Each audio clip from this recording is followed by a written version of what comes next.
You do the hokey pokey and you turn yourself around. What if that really is what it's all about? Whoa. Yeah, Hold your roll there. I didn't see that coming. nobody did. I didn't even see it. Oh wait, no, it's not hold your roll, it's slow your roll, I think is the Slow saying. your roll. Either way, just control your roll, dude. Or control your roll. There's a scene in The Good Place Mhm. that you have not been able to access. No, not yet. The movie. Mhm. Um, we go to the good place every time we're hallucinating anyhow. Um, and in it, they are not in the good place; they're in the bad place. But that's part of the torture. Mhm. But it's a cheap torture. But anyways, long story short, as the thing unrolls, they end up going into this portal. Mhm. It's really well done. It's very clever, and it's not insulting to people's intelligence. It's like very nice. They end up in this the judge's chamber of all space and time and everything. Mhm. But when they get there, it's like this room with a desk, and on the desk is a burrito. Mhm. And they're like, "Wait a second!" And they're like four of them that have been tortured all this time, psychologically tortured and stuff. You know, Mhm. it's a funny thing. And they're like, "Wait, there's a burrito on. Could that be? That's not. I'm hungry. No, could that be the judge?" And they're saying a galactic, all-knowing burrito. And they're like, "Yeah, it could be. Anything's possible with all the stuff we've been through." So they Mhm. get close to the burrito and they start to have a conversation with the burrito, thinking that the burrito on the table is the all-knowing judge. And then the judge is right comes out of the bathroom, and Mhm. it's just this lady, like a regular lady, and she says, "Why are you guys talking to my burrito? I am so hungry." And she gets the burrito, and so it goes on from there. But in her conversation with them, she's very like American New Mhm. York or Yeah. sort of that. And in one part, she says, when they're questioning her, they're saying, "I'm the all-knowing judge. Slow your roll, sister." Like she uses that, and Mhm. just the irony of it's sort of like Norsemen allowing a scenario to be played out in a sort of time capsule, but using dialogue that would not necessarily be appropriate to that era, but it being done in a clever way. It has that same vibe. Just that absurdity Mm-hmm. there, Mm-hmm. and surreality, is that a word? Well, it is now, Sriracha, I guess. sriracha. No, no, not that one. Um, but the surrealness of the situation. Yeah, okay, I can see that. I might have to check into it. We don't have any of the streaming services. We don't have like Netflix, or we don't have anything like that. So I have been kind of guiding Linda towards getting her a bigger TV that comes with all this stuff, and hooking in through the internet and all that other good. We just haven't done it yet. I finally got the right mount. It's here, waiting on the time to go down and do that. But that money kind of got put into another direction. Linda got a new dishwasher installed today because the old one decided, yeah, show's over. I'm tired. Wait a sec. And A dishwasher? a You, dishwasher. Yeah, I mean, there's so many other things. Like there are. you can't get in a dishwasher, drive it down the road, and play at full blast Back in Black. No, but then again, if you throw dirty dishes in the passenger seat, they just stay there and get nastier. And pretty soon they start to smell. So That is they're true. both useful items, but they're not interchangeable. Uh, but yeah, I mean, what can I say? But we were talking back in the green room, kind of alluding to all of this here. Yeah, it was an expense. And no, I didn't really want to spend the money, but we were talking about our upbringings in class and this, that, and the other. It's nice to have the money in savings to be able to take care of something like that when it creeps up. Doesn't mean I have to like spending the money, but it's nice to be able to have the money to spend. And it just brings me back to this whole big thing about what the hell have I got to complain about? I really don't have anything to complain about. This is one of those deals. I talk about self reflection a lot, you and I, especially back behind the scene. And this is one of those deals where I'd say probably 2/3 of my life was spent in the pursuit of more, that it was never enough. And I was never satisfied. And right now, at this stage of my life, I turn 63 in 2 weeks. It's enough. I'm satisfied. You know, I don't care if I mean, what do I have to complain about? I don't. The only debt I have is my mortgage on my house. I don't have a huge credit card bill. I don't have a bunch of student loans. I don't have a car payment. I don't have any of that stuff. The only bills we pay are our monthly utilities and our mortgage.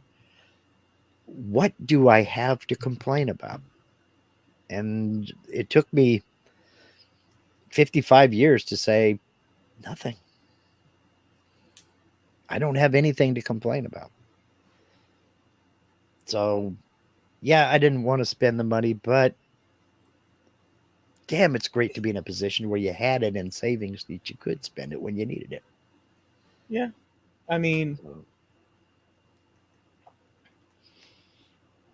my dad used to say that. Well, he used to say a lot of things concerning money, but when a problem arose where I needed to spend money, Mm-hmm. he'd flip the script because it was always about conserving. Mm-hmm. And then he'd flip the script and just out of the blue say, "That's what money's for, son. Go ahead and do what you got to do. That's all that money's there for. Mm-hmm. Money's there for that. That's the purpose of money." And it totally flipped my brain because, well, yeah, I get it. I mean, but such cavalier. We can't think about this one, Dad. I don't know. You got to do that. Go ahead. Well, it depends And on what it is, but I agree. well, I needed a new car because he was taking me to work, and he was tired of doing that. So he said, no, you got to do that. No, but there were other instances where he would say such things. Well, Um, but I can't argue with his logic because you're right. You needed a car, and that's what you were saving for anyway, wasn't it? well, yeah. Well, there you go. No, I had a car Mm-hmm. that I had crashed, and so this was the purchasing of a new car. Mm-hmm. But in the interim, he was taking me to work. But but anyways, the point is that the philosophy behind it is Mm-hmm. that that's what cash is for. Now, Yep. on the other hand, the idea of satisfied or not satisfied Mm-hmm. in a general way, not in tiny ways, but Mm-hmm. like in a broad life way, Mm-hmm. didn't figure as high end and so at a due to the the the tragedies that occurred Sure. early on with my mom, and then my I realized the situation. Mm-hmm. And that at any leg of the journey, Mm-hmm. all sorts of crap happens. Now, that's not a satisfactory realization, No. um, but it's not true. It's No. it's it's true. And so, as a consequence, I realized the positioning of things as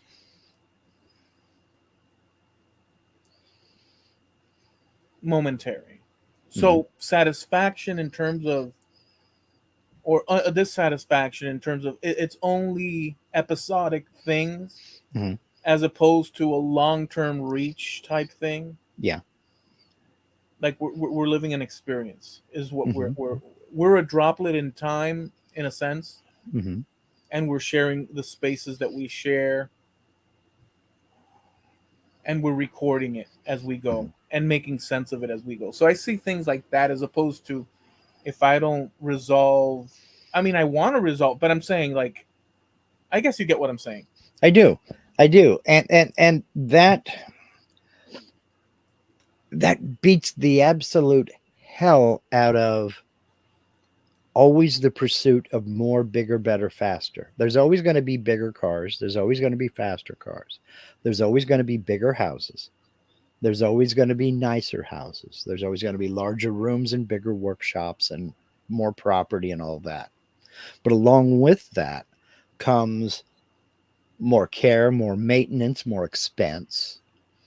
And it took me a long, long time to realize that the pursuit of more, bigger, better, faster, there's so much more to life that I was missing because I was putting those other things on hold in the pursuit of more, bigger, better, faster. You know, it wasn't good enough to have a truck.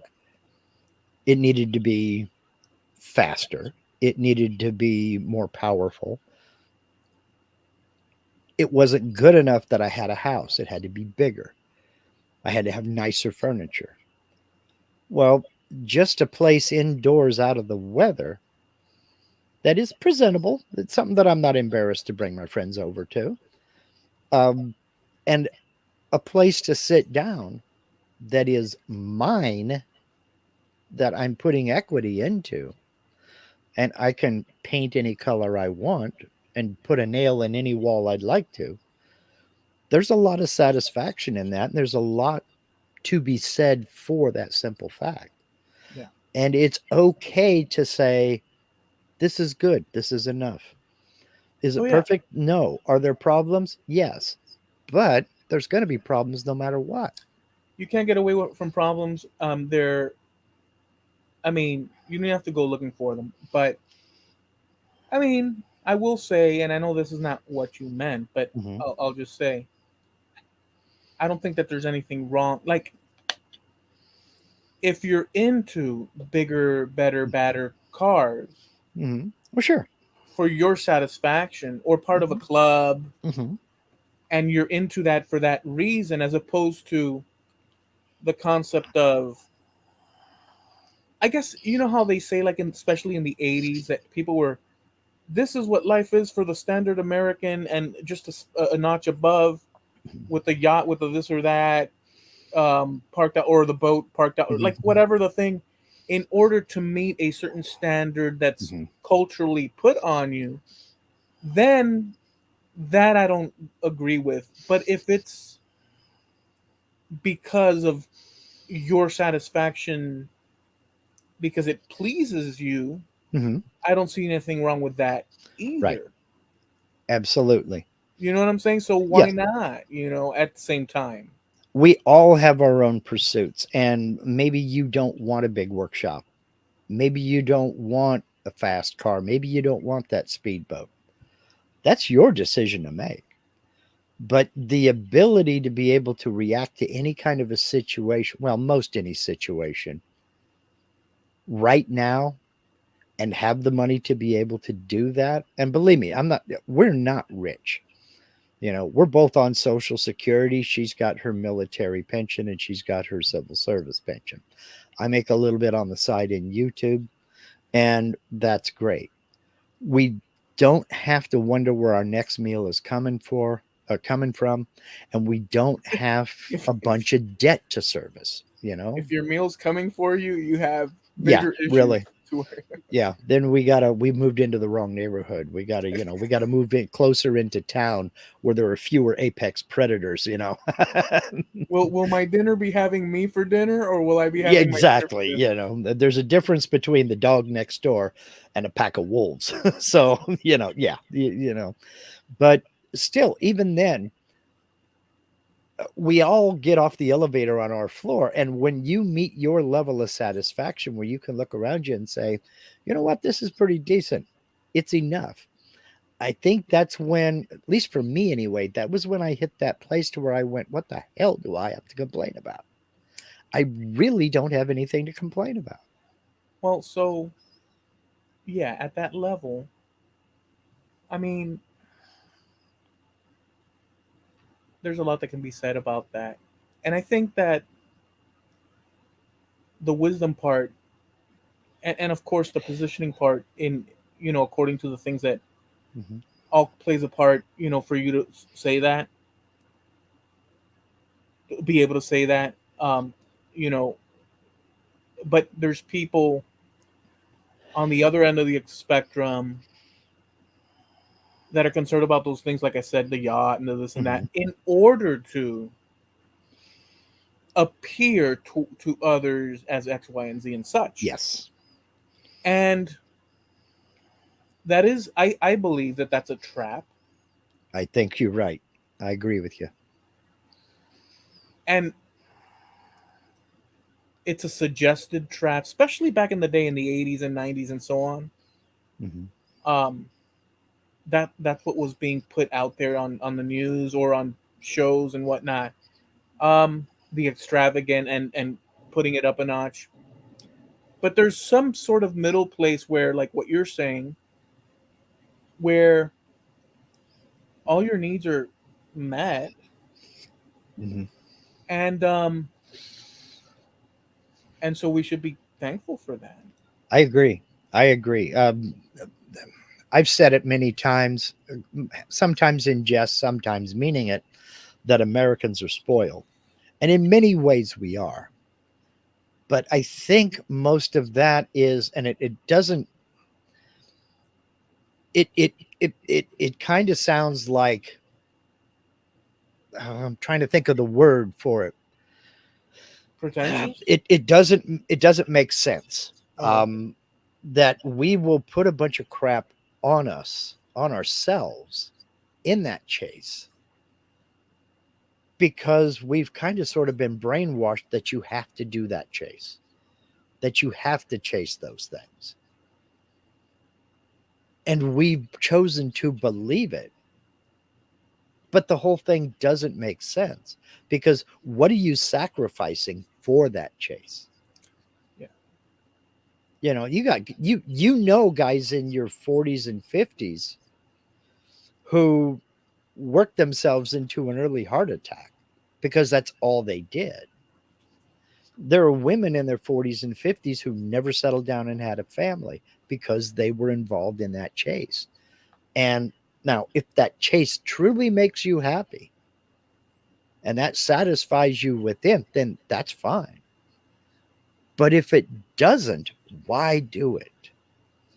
I'm not saying there's anything wrong with having a yacht or having that speedboat or having a private airplane. There's nothing wrong with it. If that's what you want, by God, go for it.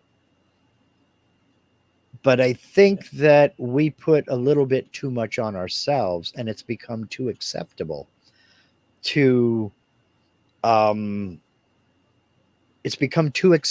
mortgage your life away in the pursuit of nicer, shinier things and have $50,000 in credit card debt on top of $100,000 in student debt because somebody told you that's how you're supposed to live. You Well, know, I'm going to say broadly, I'm not going to be specific, but I was told by someone at one point in a conversation, um, when speaking of someone else, respectfully saying that, oh, and they're going to make it in terms of some sort of living standard, make it as if it were a projected mm-hmm, destination. And mm-hmm, my reply was something along, because I'm very, was make what? There's nothing to make, something to yeah, that effect. Like so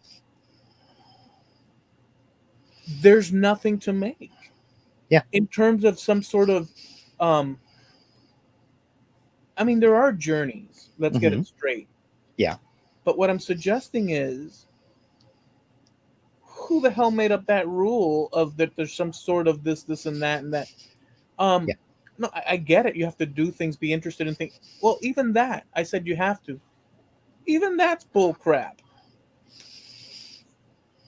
The layers of bullcrap cake in terms Uh-huh. of things that we believe are necessary are things that have informed us through society at large. Now that doesn't mean go ape, you know what, Uh-huh. and just throw it all to crap. Reverse engineer that because I used another word for crap in the first part of the Yeah. sentence. But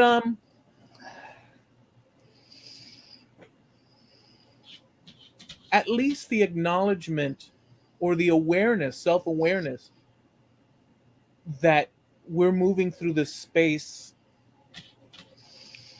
with built in assumptions that come across time over how or what standards or what good is in terms of life goals or any number of things. Now, there's basic things, there's a lot to it, but my Hmm. point is that at least being self aware that there's this whole thing called culture and society Hmm. that throws things at you that signal how to navigate or what standards to meet, that these things aren't, you take those on upon yourself according to a decision you made for whatever reason Hmm. to be self-aware of that Right. is, but that ultimately in this huge fabric of Hmm. space and time that we're plunked into, Yeah.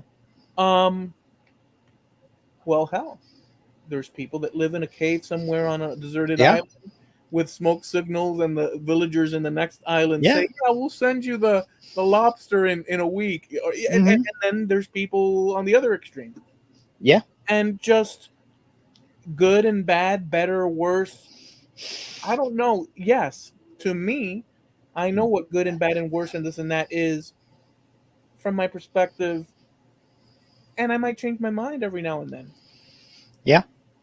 Yeah. And that's the thing. It's continually evolving because I want to go back to something you said a minute ago when you said you were talking to that person about I'm going to make it. And you said, what is that line? Where is that line? Make what? Yeah. Believe it or not, that was probably one of the hardest lessons for me to finally face up to and realize that this is not a life is not a destination, it's a journey. Yeah. You know, nobody here gets out alive. So if it's good enough, accept it. It's there is such a thing as good enough. Yeah, we could have a bigger house, but do I really want a bigger house? Not particularly. That's more house I got to clean up. That's more places to put more stuff, which only adds to the chase of getting more stuff. I've got too much stuff now. I mean, you only have to look behind me to see. If the kings of old were to be transported to your place right now as is, Hmm. and with the amount of items in there, Hmm. Oh, they'd go nuts. How did you acquire all this? just with every device, mechanical or not, Hmm. your refrigerator alone, the dishwasher, let's say. Hmm. No, we do not require servants, Your Hmm. Majesty. We have a machine that is powered through this thing we call electricity that comes into our castle Hmm. and through the walls, which by the way are made by such a, I mean, it would go on, and you would be in their eyes light years beyond their Richer power. than they could imagine. Yeah. Exactly. Yeah. Yeah. And, but, Which is a freaking, if you really sit and think about it for half a second, mhm, that's in the context that we're saying right now, sure. which is we're supposing, but that's in the context of the following. That's in the context of Mark Lindsay Hmm. at home Yeah. over there in well, over where you're at. It's over there for me. In Oregon, Hmm.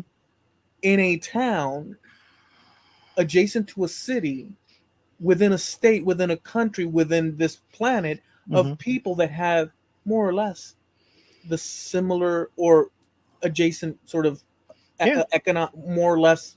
Uh-huh. So to that king of old, this would be beyond. Yeah. Well, yeah, there's no doubt. There's no doubt that our standard of living, and let's not just say the U.S. because it's Canada as well. The standard of living in North America is miles above many, many, many places on the earth. I mean, there's uh, depending upon who you listen to, I've heard everywhere from 15 to 30% of the population doesn't even have running water and flush toilets. So clean drinking water and a flush toilet, just stuff that we take for granted, is a massive luxury to a good percentage of the Earth's population. So our standard of living is pretty damn high. And maybe that's what I'm coming into realization of, or what I came to the realization of when I say, what the hell have I got to complain about? You know, we were just making jokes earlier about the apex predators outside. I don't have that worry, you know, but there's a lot of people around that do have that worry. So I don't know. Yeah, it's a pretty comfortable existence, but I guess overall in general, what I'm getting at is I'm pretty damn satisfied about it. And the pursuit for bigger, better, faster, shinier, newer just doesn't interest me, you know. And it's okay to have a 4-year old cell phone for crying out loud. It's okay to drive a 2004 model car. It doesn't have to be a 2024 $100,000 pickup that I'm going to be paying for the next 10 years because they had to finance it over the course of 10 years in order to get the thing home, you know. So I don't know. I gave up. I guess I'm saying I gave up on trying to keep up with the Joneses because I never thought they were all that great to begin with. You know that the Joneses happen to be, just by sheer word of mouth and usage of that saying, Mhm. must be beyond wealthy, like above like Elon Musk and these other people, Mhm. because they have their surname Mhm. and family has been used across Oh yeah. the last what 30 40 years, Hmm. um so often that they have to be Yeah. the elite of the elite at this point. Yeah. I And knew a nobody knows couple. who they are. Nobody knows I who knew a they are, couple of guys with the last name Jones. Worked with them on various projects, and but they you know, weren't the there wasn't Jones. no, there wasn't a whole hell of a lot to keep up with. You know, one guy had a Trans Am, which was pretty cool, but you know, sometimes the best car to have is somebody else's. You know, it's kind of like, That's government talk right there. well, no, we've got something going on here. It's almost an inside joke here. The best way to have fun on a boat is to have a friend who owns a boat. Yeah, because you're not going to be worried. Because yeah, I don't have to pay for the son of a gun. I don't have to provision the son of a gun, insurance, gas, all that other stuff. I don't have to tow it. I don't have to buy the truck to tow it. I don't have to launch it. I don't have to worry about driving it around. I don't have to recover it. I don't have to get it home and spend hours cleaning it up and getting it ready for the next outing. I can just show up with a cooler. We can party. I can invite him over for a barbecue the next weekend to say thank you for taking us out on the boat and just have an absolute blast with none of the responsibilities. Meanwhile, That's he's what I chilling his. mean. You want to ride around in a hot rod, make friends with a guy who has a hot rod and offer to go in with him on gas to cruise around. You know, then you got none of the responsibilities. That's why that ranch, those ranches over in Nevada exist. See, that's capitalism. That is proof that capitalism works because there's a service, there is a product that somebody is willing to pay for, and the state was smart enough to say, yeah, go ahead, it's perfectly legal to give it away for free. So why shouldn't a person be able to charge for it? I think it's one of, well, not to get too into it, but I think it's, I'm not gonna say what I think, because what I think is, yes, I agree with what you're saying in terms of, but then I internalize specific things, and I'm like, oh, I Yeah, mean, well, same here. I wouldn't want my daughter to do it. right, and not only that, well, yeah, that's mainly, but yeah, um, period, and that's it. But also, see, I don't want to get into it, but I guess I'll say also the fact of traveling to said, and just the thing, it seems. I can see the temptation of it in terms of a quick fix, let's say, and this and that, but it seems there's a word for it, and it rhymes with icky. Yeah. And you know what? But see, that's the thing. There's a certain portion of the population. That don't care. Well, but if no, if somebody says you can't do that, there's a certain percentage of the populations that's willing to pay to do it. No, I'm not saying. I'm just saying that in my mind, I'm not, somebody else. I mean, what Yeah, that's not none of my exactly. And that's their thing. right. Well, anyways, to another just a thing that I wanted to address with what you said Mhm. of, you know, what is there to complain about and whatnot. There's also this, in spite of that you said broadly with people in Mhm. general, there's this thing where humans built in have this, by hook or crook, need or apparent need to complain about this, that, and whatever Mhm.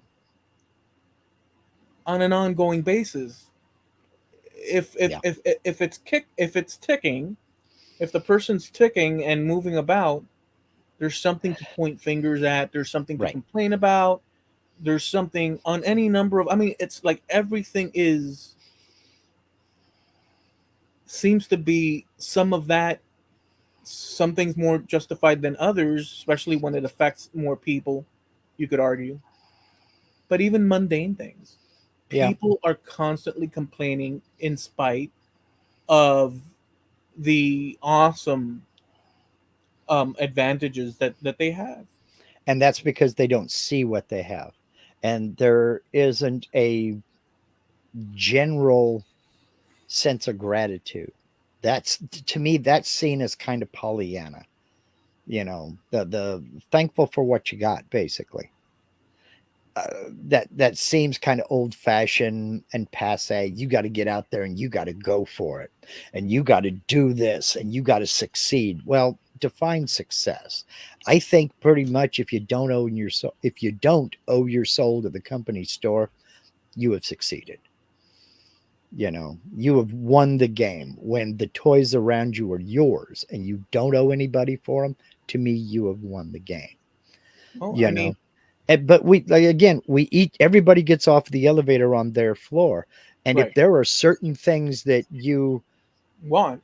want, if you haven't met that person and you really want to start a family, then you need to aim in that direction. If you have that person, now you need to aim in the direction of keeping that. You know, because it is work. It is it's not all the Brady Bunch or a Coke commercial, Yeah. And but overall, in general, you are the person who decides your happiness, not somebody else. And is that TV that's 2 inches bigger than the one you have now really gonna make you happy? Or is it just one more shiny thing to add? I mean, And you're the only one that can decide that. if using if using that TV example in the most literal of sense, Mhm, not in the broader sense that you're mentioning it, but like let's say literal, because I do have a, I could argue, and by the way, it all depends on that mhm. floor that you get off on, as you Yeah, said. So it's to each their own at the end of the day. But right. to use this TV analogy um, in a very specific way, I spent most of my internet Mhm. life with a monitor that was Yeah, about this big. right. and then it conked out, Mm-hmm. and I went to the store and I got this, like, I guess it's like Mm-hmm. 36 inch or 32 inch, whatever the case is, Mm-hmm. and yes, But it see, does that's a it does different have a story. But that's a different story. See, the one you had conked out, you didn't just decide this sucks. I'm going to go get a new one. And the difference was, look, and I say this because I had a discussion with somebody about they hated their 50-inch TV. They wanted a 55-inch. And I said, okay, is that extra 2.5 inches in each direction diagonally? Is that going to be the one? Is that going to be the one to make you happy? Or is it going to be the 60-inch next year?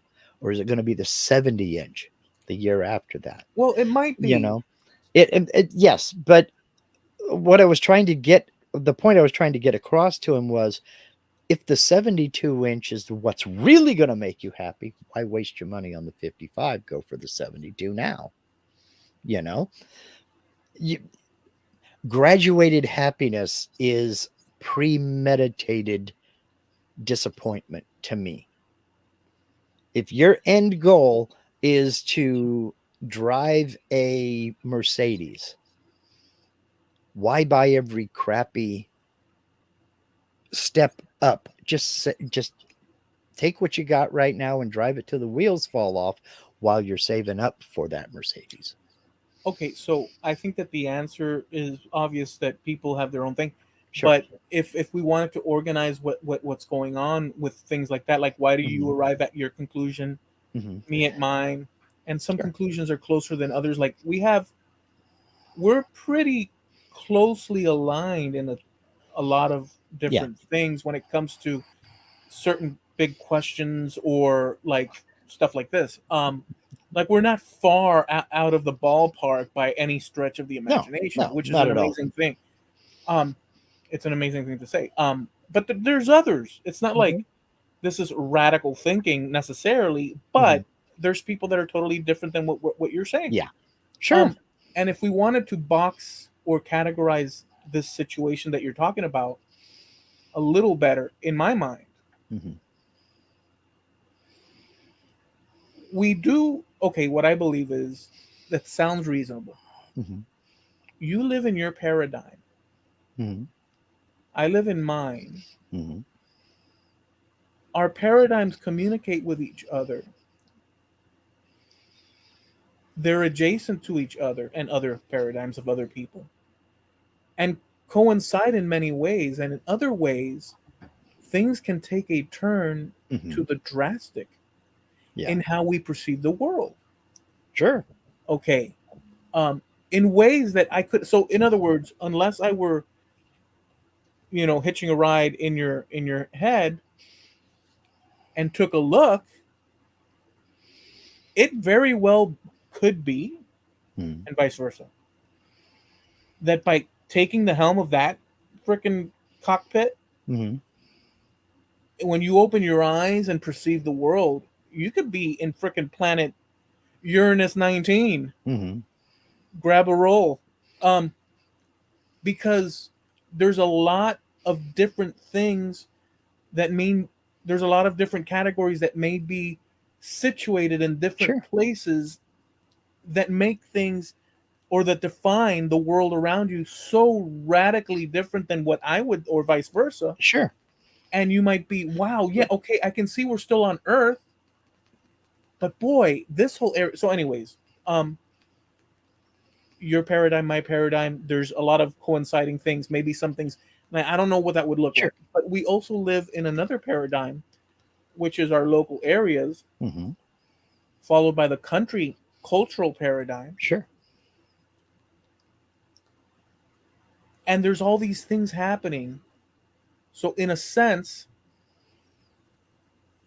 just like when we're talking about language in the Mm-hmm. past, where you'd say, oh, well, this word means this to me, and I can find it in the dictionary. Mm-hmm.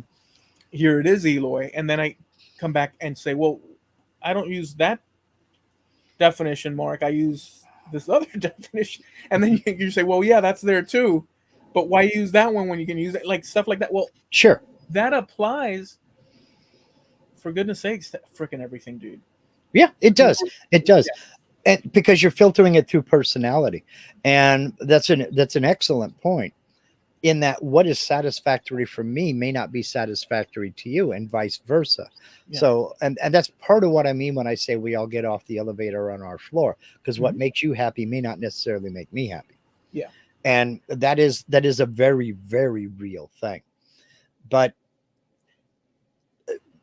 also, you were right in talking about what we see, what's going on in pop culture, and this, that, and the other. Have you ever had a white picket fence around your house? No. Are there any houses in your neighborhood that have a white picket fence? I've seen them, but I don't know about in my neighborhood, and for sure that I can picture. But There might be one or two somewhere around here. you know the pop culture reference, in that that's typical America. We all have a big house on a big lot with the white picket fence, the station wagon, the dog, the 2.3 kids, and one of them's playing basketball out in the driveway. I don't know many people that have all of that, or any of that for that matter. You You don't know? you don't live in Martha's Vineyard. No, you're absolutely right. I don't. And I can't tell you the last time I saw a white picket fence. And I say that as a guy that used to sell real estate. So, you know, but it's that outside influence of pop culture that's saying that it should be the Brady Bunch house, this big, huge place on this big, huge lot. And I say that's BS. Your John Lennon quote about, I can write songs just as easily on a silk pillow as I can on Yeah. was it on a burlap bag? Well, Yeah. it's the same with me. I can get to the store and do my grocery shopping just as easily in my old Jeep as I can driving to, you know, uh, pick Trader Joe's in a Lexus. Actually, John Lennon's quote, Hmm. although you altered it interestingly. Well, I didn't mean to alter it, but I was No, trying to remember it off the top of my head. no, but it ends up being true as well. How you Mhm. said it, but the actual quote is because they asked him, "Well, how do you guys feel?" Which is it's kind of within the thing. He said, "Well, how do you guys feel now that you're millionaires? Mhm. And does that affect your writing? Because Uh-huh. where's the struggle?" They asked, Okay, yeah. And John Lennon said, "Well, we write songs just the same. It's just much more comfortable writing on a plush pillow." Okay, yeah, there you go. And that is the truth. And I agree with that. But No, how so much? he was excusing himself Uh-huh. from But this idea of that. Oh, now you're rich, so you can't write songs. And he was like yeah, saying, "Well, actually, I'm quite comfortable on this brand new pillow, and I'm gonna go ahead and keep writing." So it's kind of a funny thing. But but when well, yeah, it is a funny thing, because you see the juxtaposition of the two yeah, positions. The one guy was implying that Lennon couldn't be a legitimate songwriter unless he was living in a cardboard box eating beans out of a can. right, that was You a know? paradigm. Yeah, exactly. And it's like, well, who are you to decide what is and what isn't a legitimate songwriter, number one? Yeah. And it's just a little bit more comfortable on a plush pillow. So, it's So, so deviating slightly, I mm, just want to throw this at you. mm, It's neither here nor there for anything, but it's. I got a strange feeling about it, mm, and I want to know what. Obviously, you're not gonna have the same feeling because you're not in my driver's seat, but mm, let me see what you say according to what I throw out there. mm, So this is totally random, but I'm gonna share it with you. I ran across the video. Nothing crazy, but it is.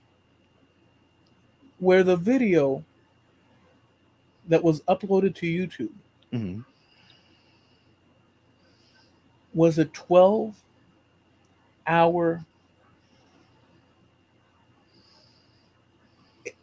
intricate review of the Phantom Menace, Star Wars, with with a exacto knife precision exploration of the ins and outs of said movie. 12 hours on that movie? A single video, or was this a series that equaled up 12 hours? A 12 a single 12-hour exploration into Okay. the Phantom Menace, Mark. Okay. And first of all, it got my attention. I said 12 hours? Hmm. And somebody in the comments of that video, because I did Hmm. go in and I'll tell you right now, but said, I don't know how you fit 12 out, how you get 12 hours out of a 2-hour movie. Hmm. Oh, that's actually pretty easy. Well, no, but it's a hilarious comment. Yeah, you Yeah. can splice and Yeah. dice, You can go frame by frame and spend 15 minutes on each frame. It's not difficult to do. and you can talk about the catering that was Mhm. servicing Yeah, the crew. exactly. So there is that. Okay, well, I couldn't help it. I had to go and see Hmm. because I'm kind of a little bit sicky in that fashion where if they're gonna completely tear open a Hmm. subject, Hmm. that kind of sparks my interest because there's a possibility of looking at angles, and I'm kind of that way on my own anyhow. But to have it served on a platter for you, Yeah, where and you don't have to go do it. right, well, there's no way I'm going to do 12 hours. But anyways, but Yeah. I did go in to see what that was all about. Hmm. How does that look like? And it starts off with a kid born in the 90s or late 90s or something Hmm. like that, talking about the memories, his early, and which is something I am very about, Hmm. except in my case, it's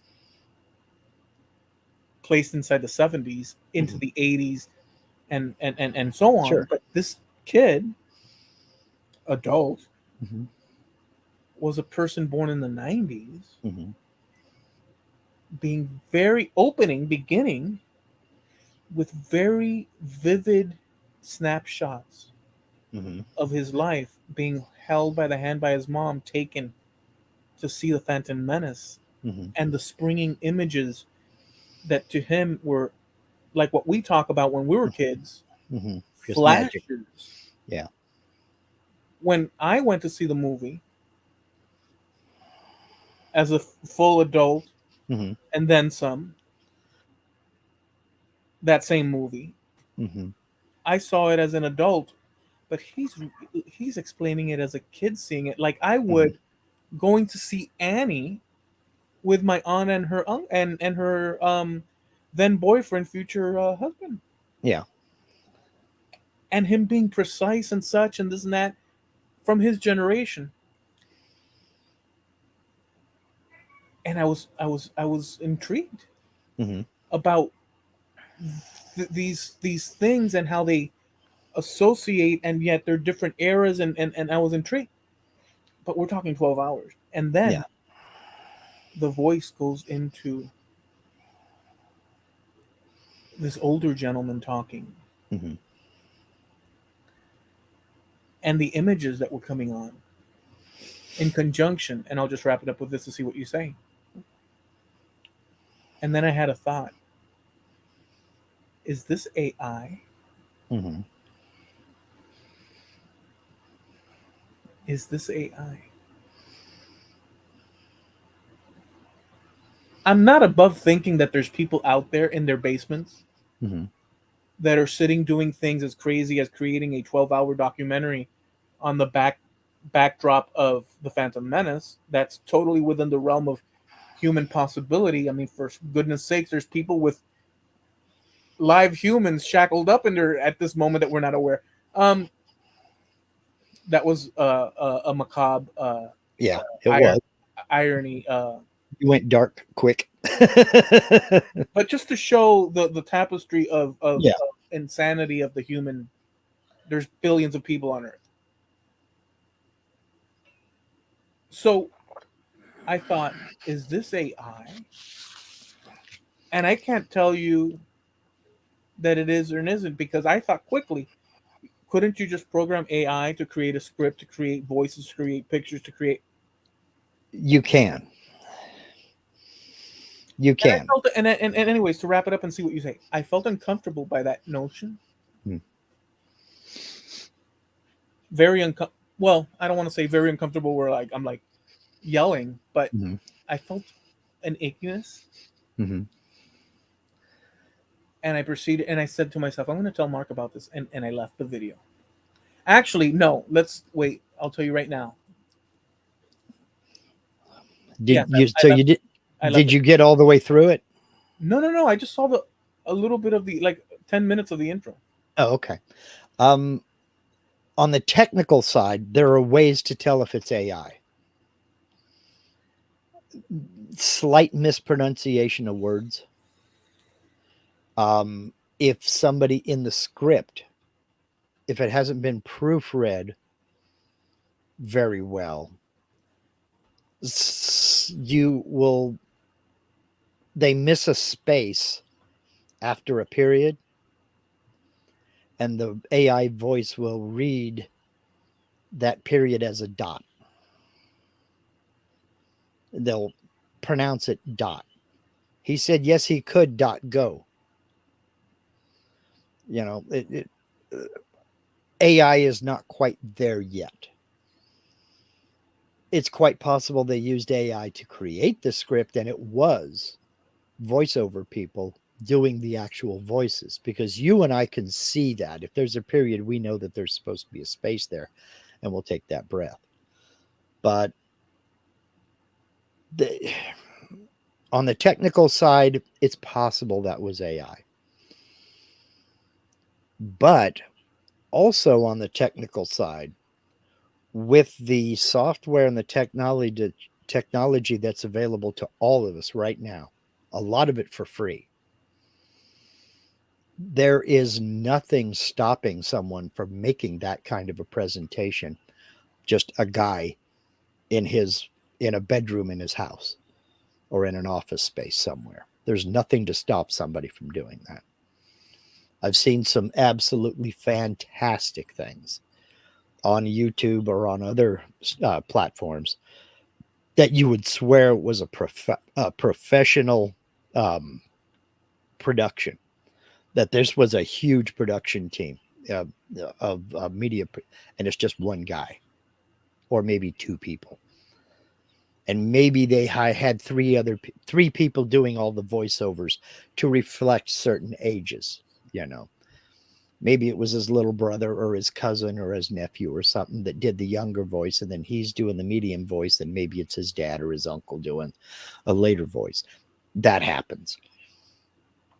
I understand the skepticism, and I'm starting to get that skepticism myself because I've been caught. You know, I'm willing to give the benefit of the doubt.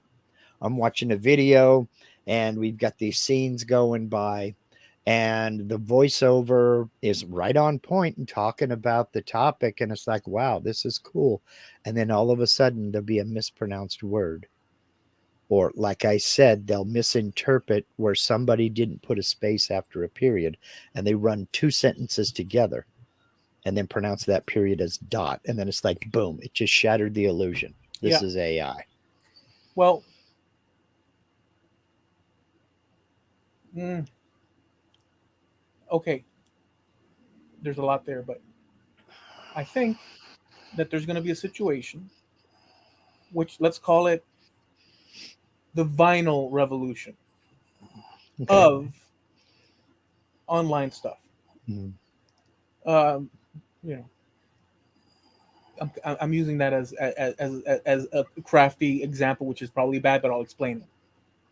Just like people down the line abandoned wax Mhm. for other mediums, Mhm.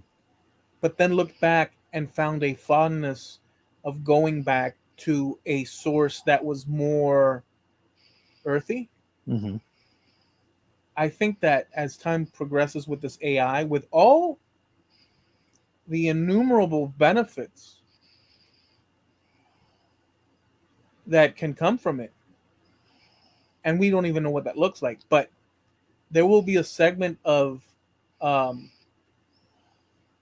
Neanderthal thinkers that will say, I like my content or my videos Mhm. that I consume with a real person in front of me making the mistakes that real people have, but at least I Yes. know that I'm touching earth. Yes. And you don't have to go far to see that. There are people, Polaroid cameras are big again.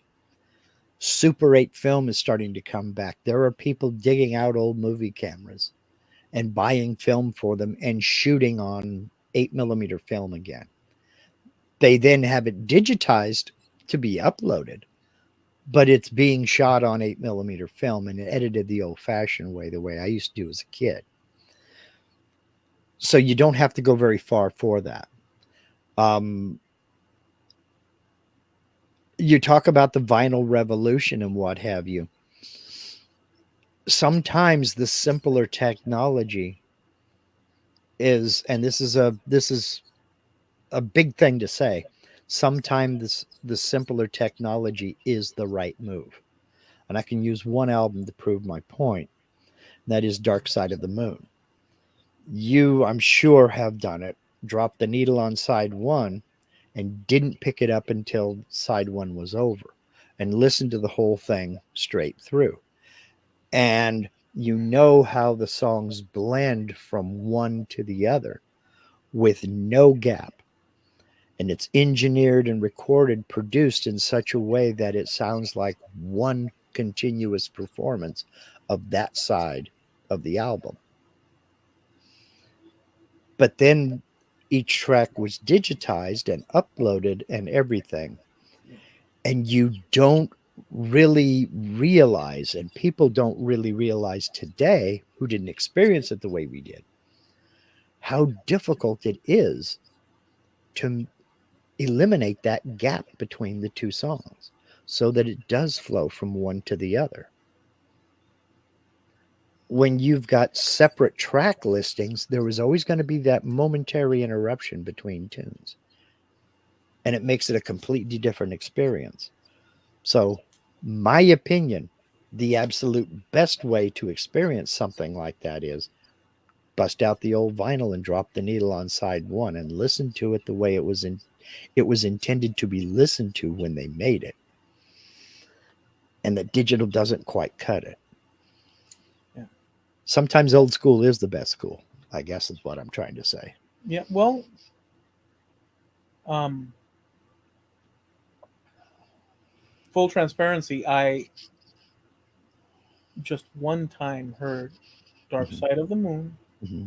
on vinyl because Hmm. all the other times were cassette, Hmm. CD, and such. Because I grew up in a time when, yes, records were everywhere, Hmm. but alongside them was this more easier thing called cassette tapes, which went to more often than not. So at Hmm. home, I used the both, but I enjoyed the records because for some reason they had this complete Yeah. savage high definition sound in them. Yes. Yes. There was a clarity and a warmth you got with an album that you couldn't get with a cassette. But It was even magic. but even the cassettes didn't have that gap between the tunes. No, they didn't. But what I wanted to So you did get to experience the way it was intended to be experienced. I did, but what I wanted to say though is that because I have to just say it, in comparison to your experience, Hmm. when I first heard Dark Side of the Moon, I discarded it. I went to my friend's house. He Hmm. said, "Oh, let's listen to. You got to listen to Pink Floyd. Have you heard Pink Floyd?" I said, "No, we were little, Hmm. and this was his brother's collection." Yeah. And he dropped the needle, and I started hearing sounds. Yeah. Yep. And I was like, and he was just letting it play. Hmm. And I was like, "No, dude, put on some rock and roll." He says, "No, this is awesome, dude." I wasn't having any of it. I wanted to hear Van Halen, Yeah. Well, different genre of music, but okay. but not for. But in my mind, as a Yeah. kid, This isn't rock and roll. I didn't know the difference. Like I couldn't tell what the hell was going Hmm. on. I was like, "Is this like some sort of like what the? What is this?" Yeah. That's my Well, first reaction to freaking Pink Floyd, dude. well, you got to remember it came out in 73, and I didn't get it when it first came out. I was 12, okay? And I was still, I was kind of sort of liking music, but not really. It was just kind of there in the background. Let me lower the AC because it's freaking cold. Oh, okay. Oh no, not cold. But I do have to say this. I've been sitting on this comment for a little bit, talking about the Phantom Menace review. Steve says a review of a movie should never last 6 times the length of the movie. I think I would tend to agree with that, Steve, in that you can do a deep dive, but how deep do you really want to swim? I mean, when the Lord of the Rings movie came out on DVD, Yeah. I bought the box set, Hmm. and in it was like 3 hours of the Yeah. movie, making of the movie. Uh-huh. And I used to watch that more than the actual movie because they had how they trained the horses, Hmm. they had how they did the makeup and Yeah. whatnots. They had the digital crew. Hmm. Then they had the scouting of scene of locations for, and so I loved the backdrop of how they built it. I think that's a different story because a documentary on how something that took a year to make is made, you expect it to be long. But to take the movie, uh, I'm assuming 2 hours. I don't know that it was 2 hours, maybe 90 minutes. But to take that movie and spend 12 hours dissecting it. Now, you did talk about there was a lot of background of him growing up and going to see that and telling his story about that. Okay, that's fine. And maybe there was some major revelation to him that the movie brought out that he never thought about or something like that. But, again, we get into that.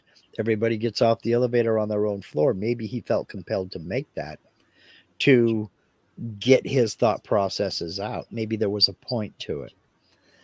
Um, but I mean, he's the only person that knows for sure exactly why he did it, why he made it, and why he put it out to the public, ostensibly for free. Because when you put out a video that long, you have already eliminated the majority of the population. They're not even going to, most people can't fathom anything lasting 12 hours, let alone sit in front of a screen and watch it. I Maybe in bits and pieces here along the way. That's why I was wondering, was it a series? No, it's just one video, but That I am reluctant to come to that conclusion because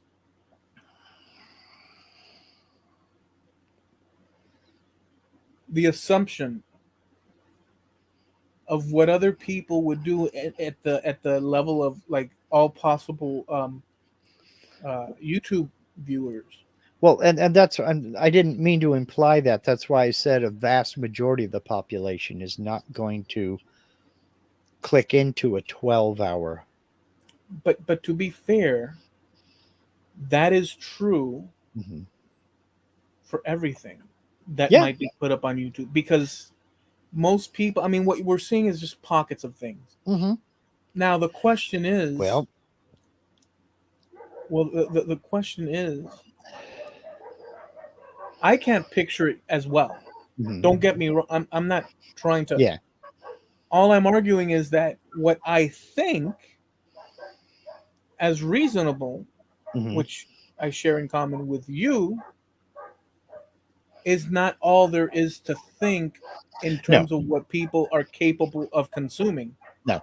You're And absolutely right. so I don't know that there's people, and so as a, well, you have things to say. Go ahead. Well, I was just going to say we get back to Greg and the Nigerian prince. He had to have uploaded that knowing that not the whole population was going to watch it. So, if out of a million people that see that, if 10,000 sees it, he's happy, Yeah, well, yeah, you know. So it's the Nigerian prince thing. He knows not everybody's going to click on that, but enough people will to make it worth his while. yeah, well, yeah. So I can see people. Have you seen those? We talked about that like years ago, where people started, and I did one where it's like 4 hours of relaxing music, Yeah. or Yeah. you're sitting on a train while waiting Uh-huh. for it to arrive at the station, and they're playing light dance. Uh-huh. Probably my favorite one along those lines was it was a puppet, two puppets. One was a groundhog, and the other was, I don't know, this weird looking puppet character playing ping pong for 10 hours. And what it was they took a couple of of segments and they looped it. Mhm. So it was a 10-hour loop. But just to interrupt it, about 5 hours in, one of the puppets hit the ball and it bounced twice and went off the table. And the other one picked it up and they started over again. And they did that just to see who would notice it. And people noticed. People noticed. And it was 10 hours of that, two puppets playing ping pong. No dialogue, no music. The only sound was clunk tick, clunk tick, clunk tick, clunk tick. You know. So, um, that says a lot. Mm-hmm. It says that, well, people are amazing. Yeah. You could also argue, like some people would arrive at the conclusion of, there's a lot of people that sure have a lot of time on their hands, but Yeah. But the then it's again, following off of what you were saying earlier, how many people used that to go to sleep? exactly. Because there wasn't a bunch of loud, raucous stuff. It was a pretty regular rhythm. Well, You know? also back in the day, that's what we used to do, Mark, if you remember. Yeah. Sometimes we'd come home and turn on the TV, and whatever was playing would be the backdrop as we, I don't know, prepared something to eat, or I don't know, cleaned up something, or took a shower, and we had TV going as an example. You'd go visit people, and they'd be talking on the phone, and the TV would be in the background playing anyhow. Mm-hmm. Um, the TV was on Yeah. constantly. Yeah. Yeah. Oh, you're as a kid, did you have an alarm clock? No, I didn't. Okay. So you never had the wind up alarm clock lying on the I, sitting I on the nightstand next to your bed, tick tick tick tick tick tick. I can't remember it, but it sounds familiar, but I can't say that I did. My mom would come in and say it's time to go to school, Mm-hmm. and if my dad came in, oh boy, Yeah. Well, but it's that relaxation thing, and that sometimes that regular rhythm is all it needs. And I needed the. I found that video, by the way. It is 10 hours and 36 seconds long, and it has 231,000 views.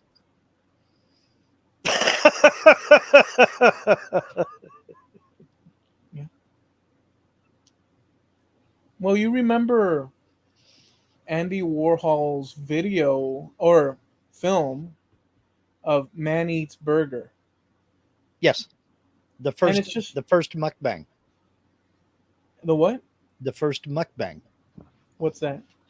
Mukbang, it's been going on for about now 8 9 years on YouTube. Mukbang. It's hugely popular in Asia. People just sit down and they eat a meal and they video eating. Oh, this is my this. I'm having my rice, and they eat, and then I'm get some shrimp here, and this is this, and this is that, and they just sit there and they eat the meal and they talk about the meal, and that's it. No recipe, no review. Just we're eating, and that's it. And it's hugely popular in Asia. And I believe mukbang is the Korean word for this phenomenon. That's pretty incredible. Yeah, but it's nuts. Go to YouTube and search for that, and you'll see it's all over the damn place. Well, there's so many things, you know. Mhm. I But, wanna. well, let me. If you're going to change the subject, let me throw something in here that Jim has mentioned. Well, that's what I was gonna go to, but go ahead. The AI thing. No, I was going to mention what he discovered about his ancestors. Okay, yeah. He said that I heard a story that AI will eventually be useless as more and more examples of it uses will be AI generated with errors as it becomes more prevalent. And that's an interesting point that you bring up, Jim. Um, because so much of AI has errors. We talk a lot on this thing about how language evolves and what have you. As AI becomes more prevalent, is that going to cause the language to evolve that much faster? In that, if an AI mispronounces a word and that AI generated thing, whatever it may be, will the pronunciation of that word become accepted as the norm because that's how people heard it pronounced? I don't see that at all, and You don't I'll think tell so? you why. Okay. No, I don't see any of that. I see examples of that happening, Mm-hmm. but ultimately, so if you were AI, let's say, you're not Mark Lindsay, like you, Mm-hmm. and you had the access to every video, every audio of the video, every music, every song, every reference to the Mm-hmm. song, every book written, and it just goes on, Mm-hmm. and technical manuscripts, newscasts, it goes on and on and on, just like everything at the same time Mm-hmm. that you can grab and funnel into a reply Mm-hmm. to an end user like myself. Right. Um, that's why I don't see it. Well, I, I, I don't see it. but that doesn't exist yet. What we have is we have specialized AIs. You have AIs that are very good with text. You have AIs that are very good with imaging. You have AIs that are getting very, very good with video. But there isn't an all-encompassing AI that does everything yet. That's what they're shooting for, but it's not here yet. So when you and that's where these AI errors come in, is you type up a script, you have an AI type up a script or however you want to do it. Now you've got to put it over into a speech, text to speech AI. And the voices are getting less and less robot like, but they're still not quite able. They don't get it 100% yet. And it's simple things.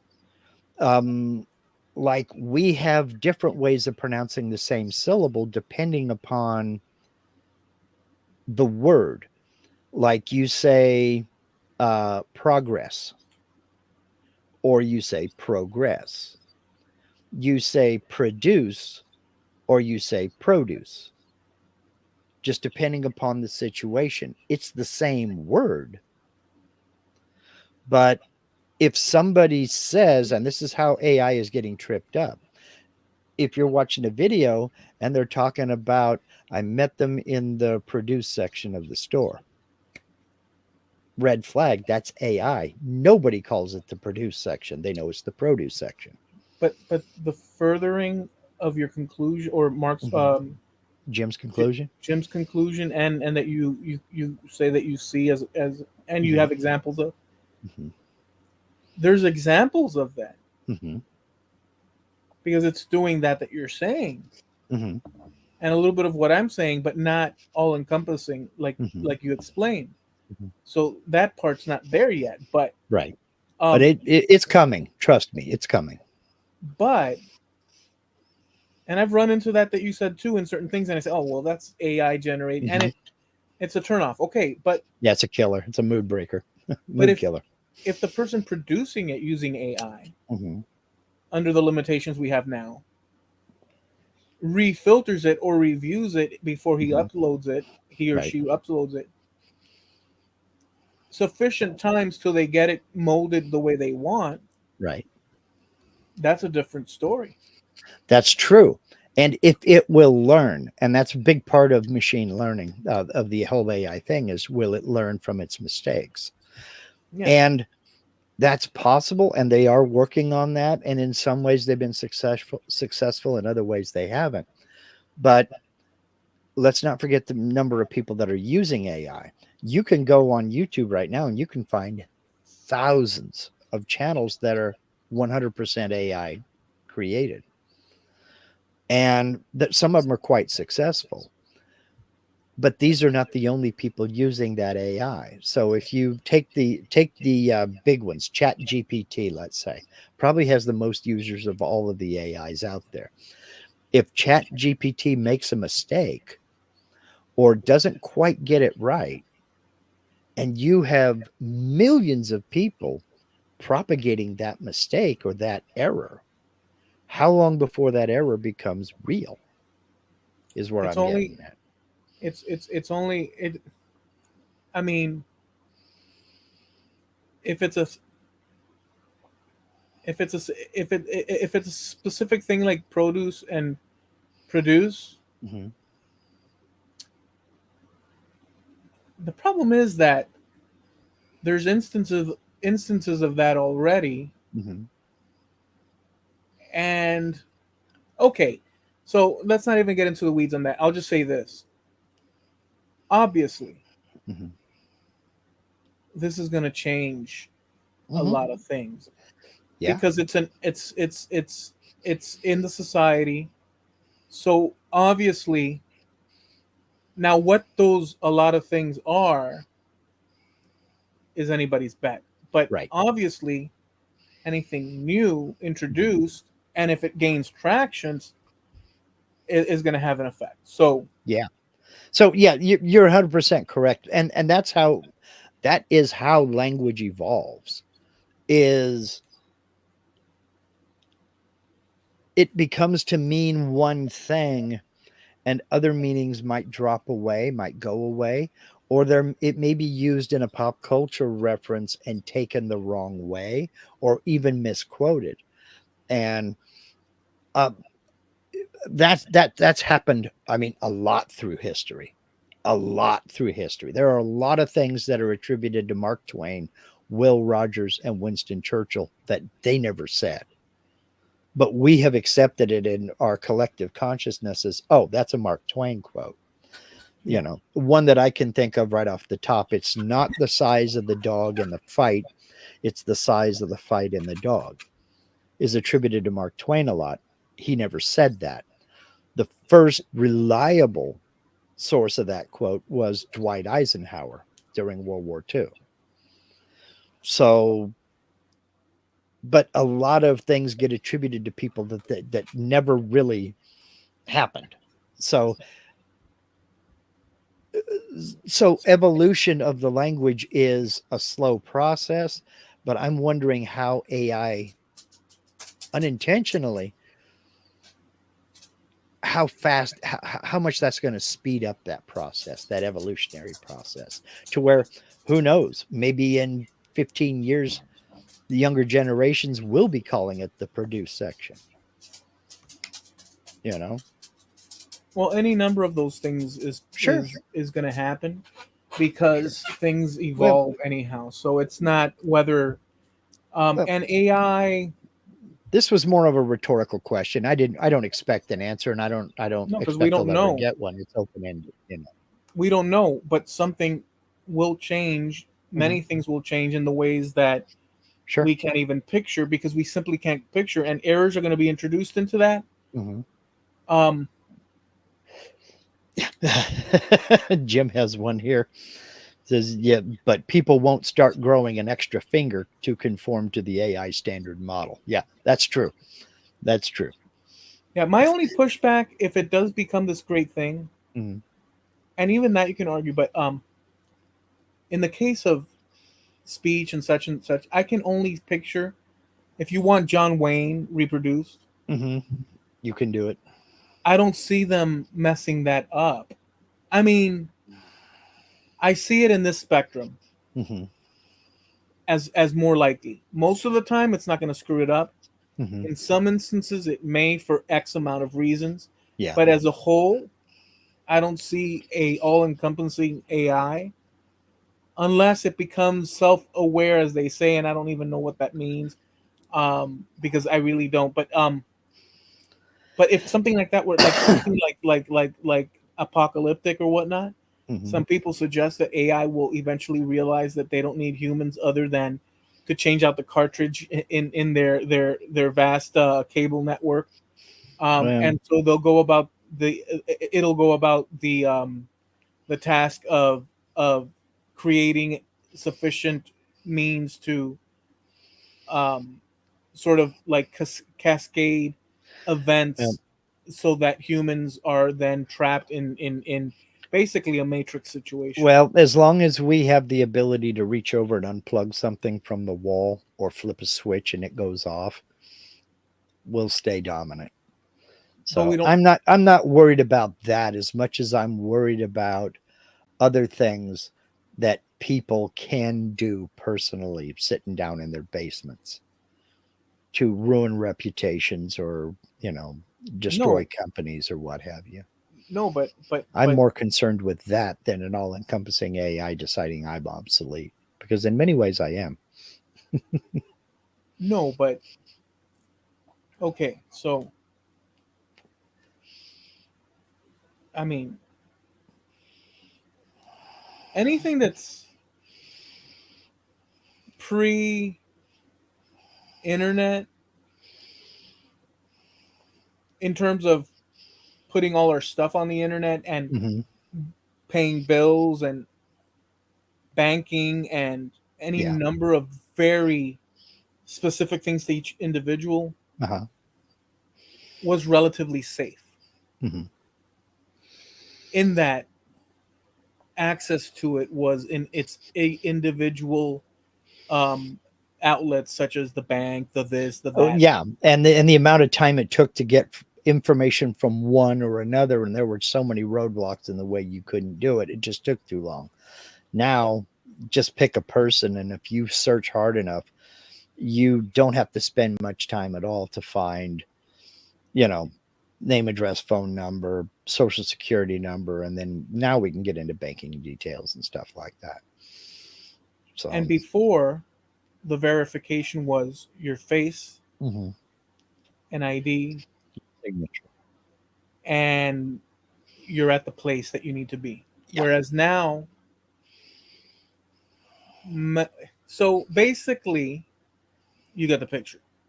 I was in real estate, and you can get a mortgage and buy a home.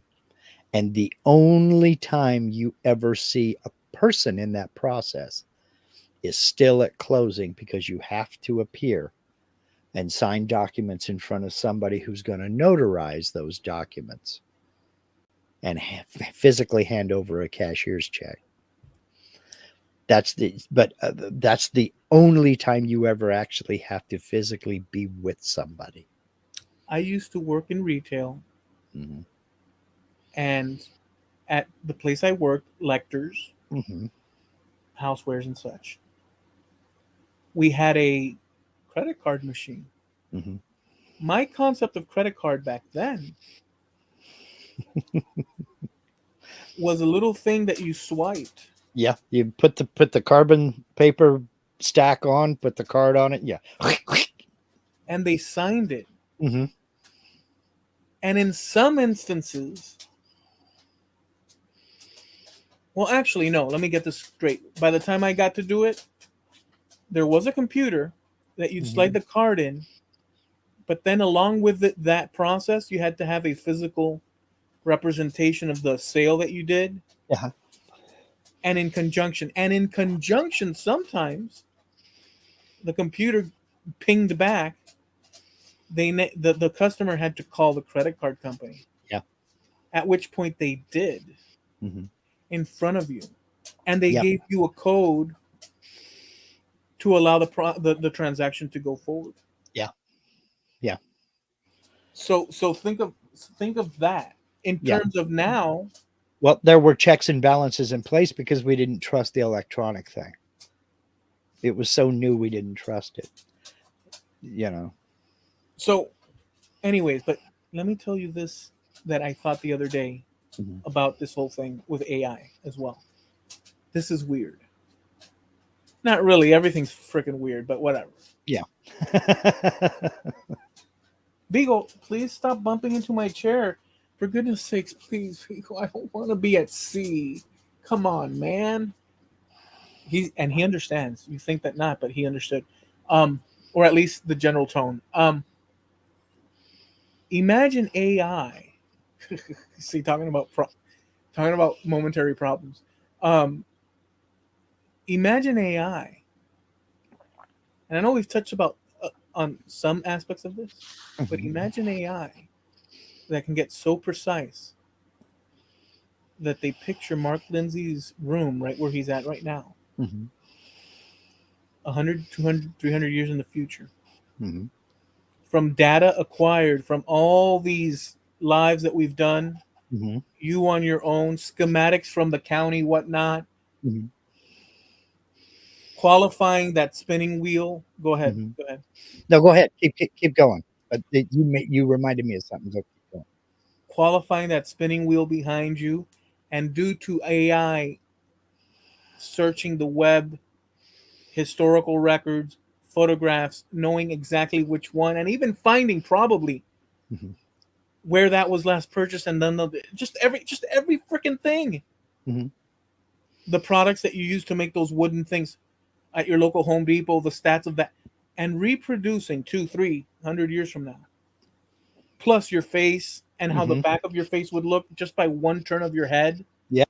Just do that. your voice and everything, and people 200 years out sitting. You know what? Today, let's go visit Mark and experience what he was experiencing. And Mark, your life experiences and such, according to this and that, plus details and such. Uh-huh.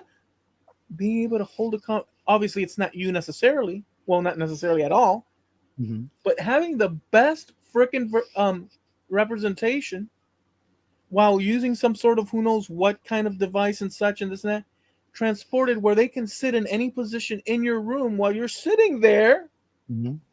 and have a freaking conversation with you. Yeah. Well, if you remember, we talked about this.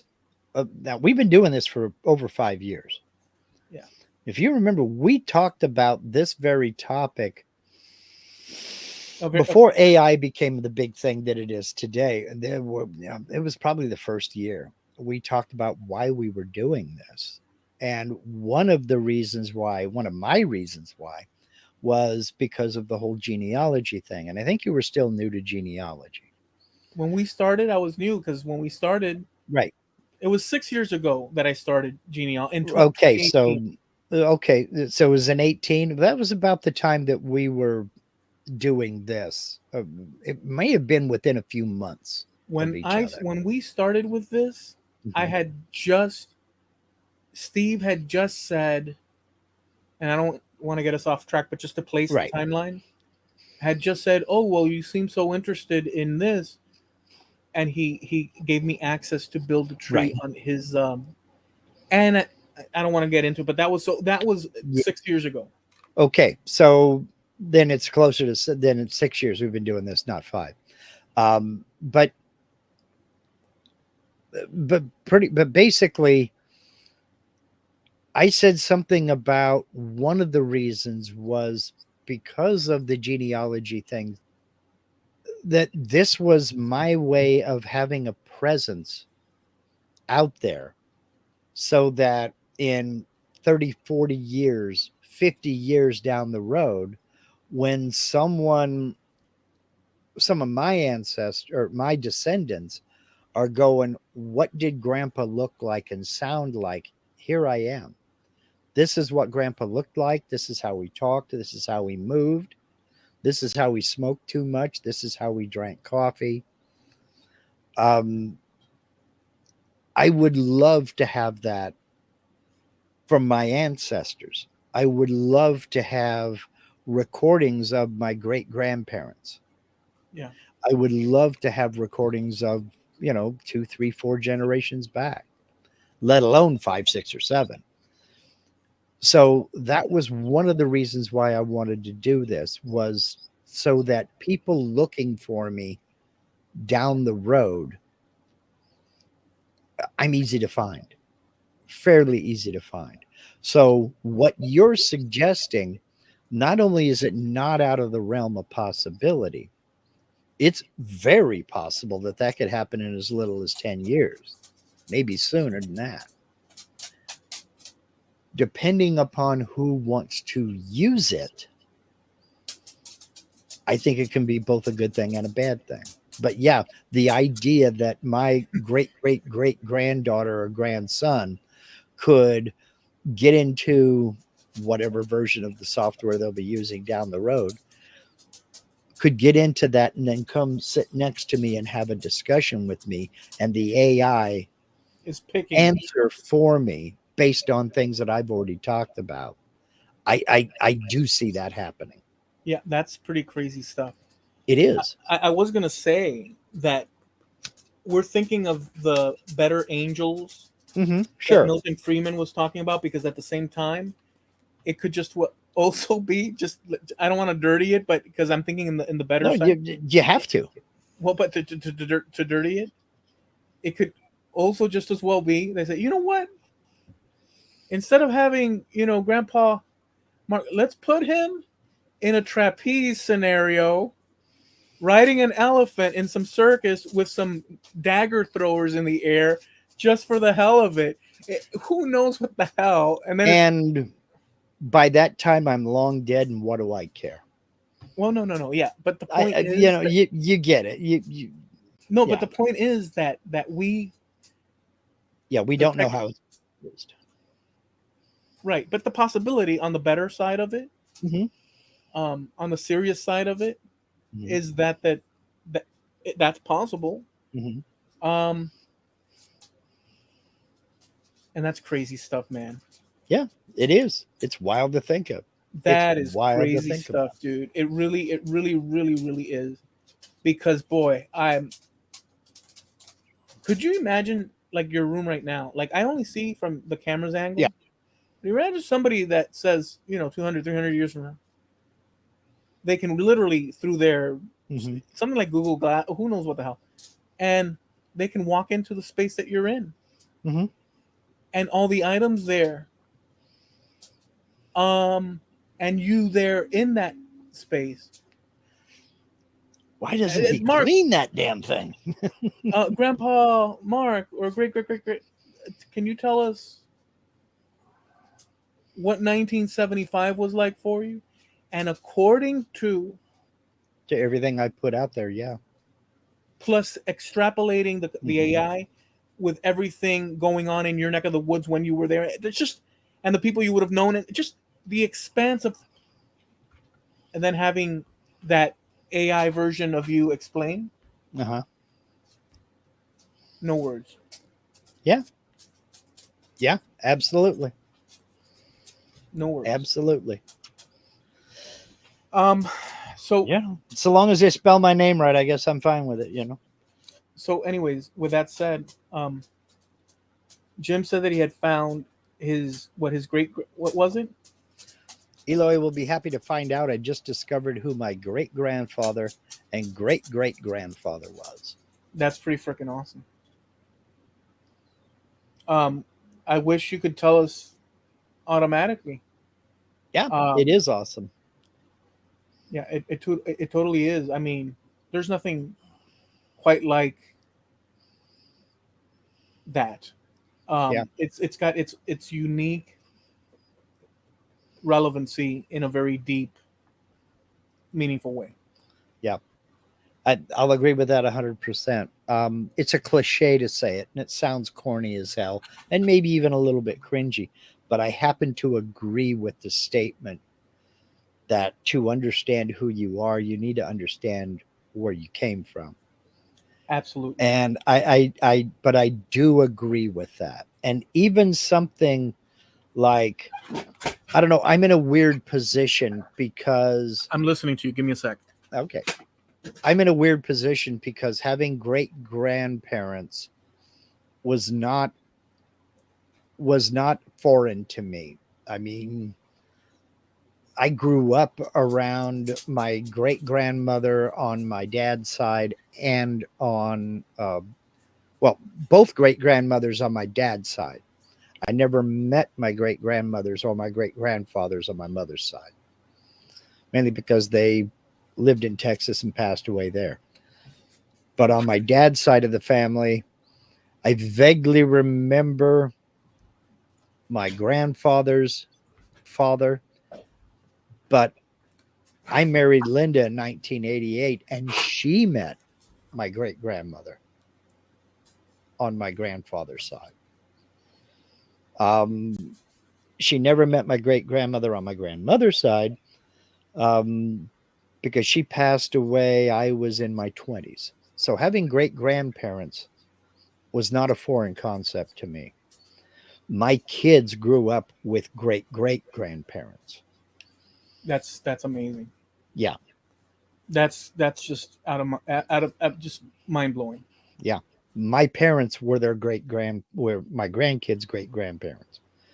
So it's I have two sets of pictures, three sets of pictures, excuse me. Um, one picture is me holding my daughter with my dad standing next to me, and my grandmother standing next to my dad, and her mother standing next to her. That's amazing. So that's five generations in one photo. Then a picture of me holding my daughter as a baby, my dad, his dad, and then his mom. So there's five generations in that photo. Then I have more recent photos of my grandkids sitting next to my kids, sitting next to me, sitting next to my dad and his mother, then, or no, sitting next to my dad, then the same thing on my mom's side, me sitting next to my mom and her mother. So I've got all these pictures of five generations in one photo. It's just mind blowing. It really is. You've shown me some of those. Yeah, and it's strange as hell. It really is strange as hell. Let's see. Jim says his great grandfather only lived to be 20 years old. Wow, wow, Yeah. wow. And Linda says both of her grandmothers were born before the turn of the century. My grandmothers, both on both sides, were born in the 1920s. And So, my grandparents, two of them were born in 1911, and two of them in the 1920s. And I met two of my great grandparents. yeah. And a third great grandparent of mine, which I never knew until Hmm. as of late, was alive, but in Cuba. Hmm. Um, actually, no. Huh. My great great grandparent. Wait, what? Hold on. I'm trying to picture it. Yeah, My great, yeah, because I'm trying to. there's so many My people it gets confusing. That's my great grandmother and my great. Okay, so my great great grandfather on my mother's side was born in the Canary Islands, Hmm. and I have a few pictures of him now with my mom and aunt next to him. Hmm. Lived into the 1970s after I was born. Yeah, yeah, So, and he was born like in 1880 something. yeah, Uh, yeah. I think My that's right. He's great great whatever, you get the point. I have yeah, to look at it too. He's my mother's grandfather. yeah. My great grandfather. See, on my dad's side, his mother's father. was born in the 1880s, and he passed away. I was 10 years old, so we're looking at 1971. So he was he was on the cusp of turning 90 years old.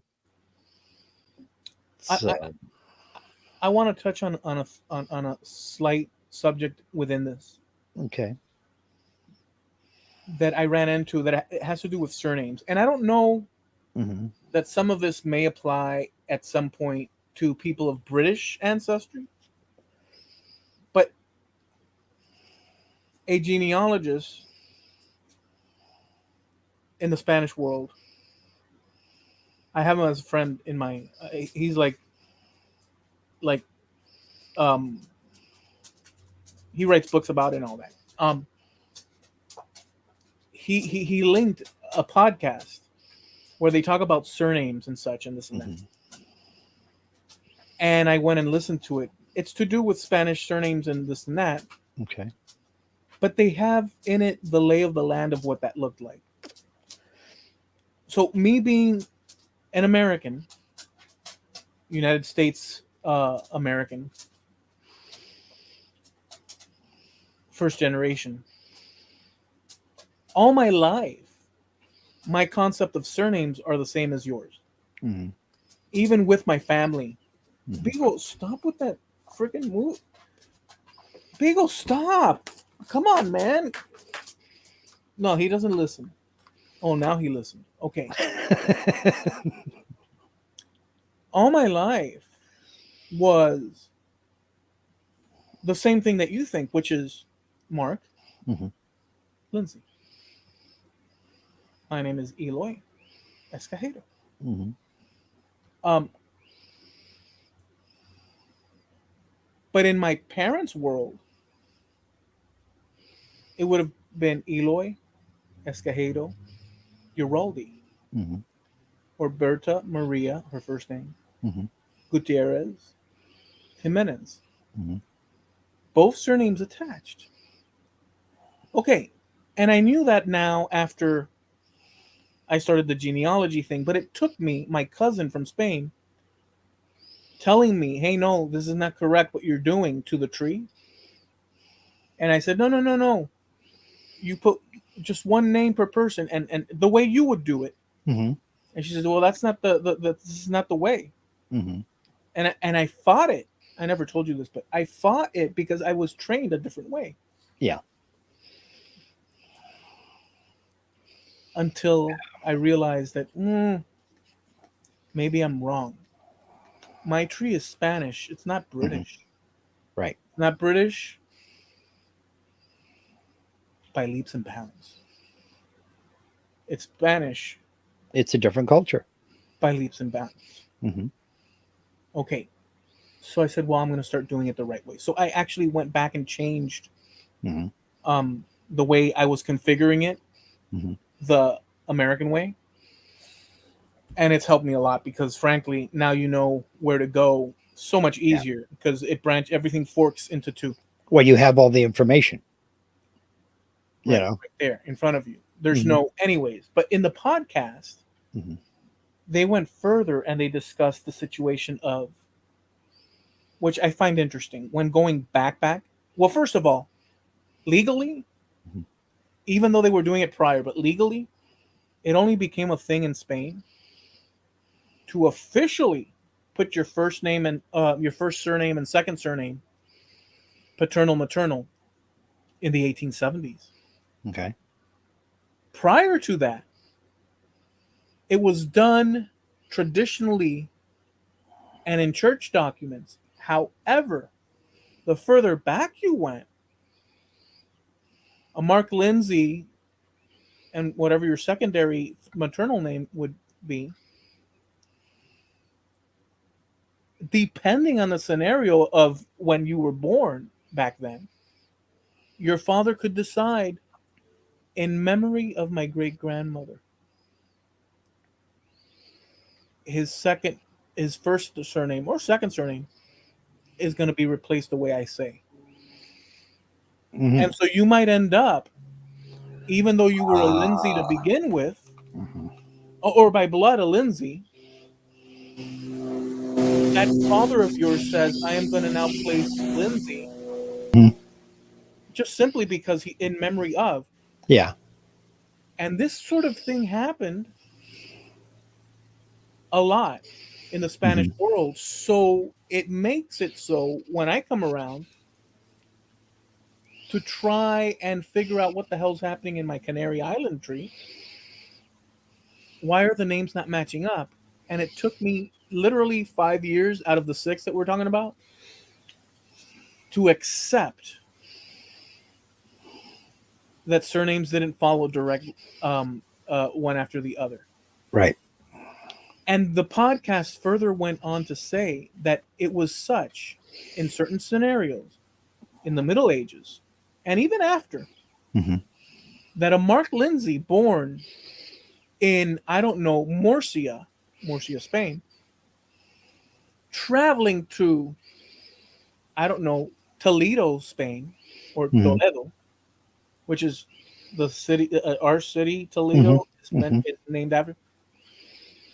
When he got to that other town to do whatever official act as a normal citizen, let's say even, Hmm. but maybe you were inheriting certain land or something, whatever, that in that town it required you to write your name in the order which represents the person that you're getting your inheritance from and such as a, so that your name is no longer even nearly remotely looking like signed Hmm. as what you were born with when you were in Murcia.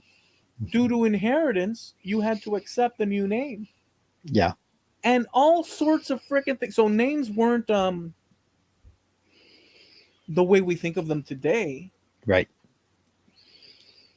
or in the order that we think of them today. It just so happens in my tree, as far as I can tell right now, right at the beginning of the 1700s, and it was probably due to family intermarrying. Yeah. We had a surname in front of the Escajedo, Hmm. where I right now cannot tell. Although I have Escajedo on all those other lines, Hmm. because it's all the same family. This is another problem, or to not problem, but like to envision as something Hmm. that we would think of today. Some people they put this de la Riva or Riva Hmm. prior to the Escajedo name, or even in reverse, or even they'll take this and that to pay homage to, or to this, Yep. or because of inherit, or this or that. And then at one point, it just stuck somewhere in the Yeah. 1700s. It just stuck Escajedo. Even though I have Escajedo ancestors prior to this early 1700s, on the verge of 1600s people Hmm. that would have been Escajedo, unless you have the document to tell you what's going on. Yeah. Only those people at that time knew what they were doing Hmm. clearly as why they were doing what they were doing. Yeah. Because there was nothing there, nothing written down to explain it. So it was that kind of mixture of, well, for us it looks Well, chaotic, but for them they had a purpose for it. well, it was chaotic, and all cultures, well, most of the cultures handled it differently. It only became a problem in Britain when it came to um, inheritance, like you're talking about, passing property down to the descendants. That's when surnames became a thing. And a lot of times, and that's why there are such weird surnames over in the UK still to this day. A lot of times there was no surname. So you took a surname based on what you did or where you were from or even who you were from. That's where Thompson comes from, and Johnson and Jackson.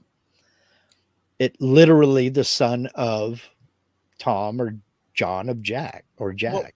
well, Garcia Hmm. is the son of Garcia. Yeah. Fernandez is the son of Fernando. Rodriguez is the son of Rodrigo, Yeah. and Gutierrez is the son of Gutierre. Hmm. And Escajedo Hmm. is a thorny bush that grows in the north of Spain. Well, Lindsay is a corruption of the Scots Gaelic word for a person from Lincoln. So my last name could have just as easily been Lincoln. But before that, they had come from Ghent, which was in the area of Luxembourg, um, Belgium, that area there. Their name was Ghent, from Ghent. And then Walter de Ghent became Walter de Lindsay when they went to Scotland from England. They left Lincoln, went to Scotland, and he became Yeah, it Walter de changed. Lindsay. And then eventually they dropped the day and he was Walter Lindsay. Yeah. And then the descendants came in from there. Yeah. So, but it only became important to have a first name and a last name when it came time to divide up inheritance, and when marriages happened, the lines of succession for property, be it personal or real estate or what have you, that's when it became important. And it wasn't important in all places at the same time. So it started out with some of the nobility, and then it trickled down to the lowers, But that's why there are such weird names over in the UK. One reason was the number of orphanages that ran in the 1718 and early 1900s. They literally had to name these kids because half of the time they didn't know who the parents were. Yeah. And so you had people that was named Table as the last name and Bucket because they just ran out of names. Yeah. So, Yeah. I mean, so the surname thing goes back way, way back into Roman times, and even before and before and oh yeah. before. People had names, Mhm. um, but what we don't have is like there's actual tombs or tombstones, um, and I'm speaking about Spain itself, where in Roman or Latin, they write the person buried there, Mhm. and they give like a little, this man was a good person and such, like their little things, and they still have that in Spain, Mhm. from like back in pre-medieval times, buried there and whatnot, just on the cuffs of changing. They have very old stuff, but we don't have any records population wise. We have no idea except maybe the heads of state that would have left some document and Right. whatnot. And everything starts picking up in the 1500s, really, Mhm. with some information from the 1400s.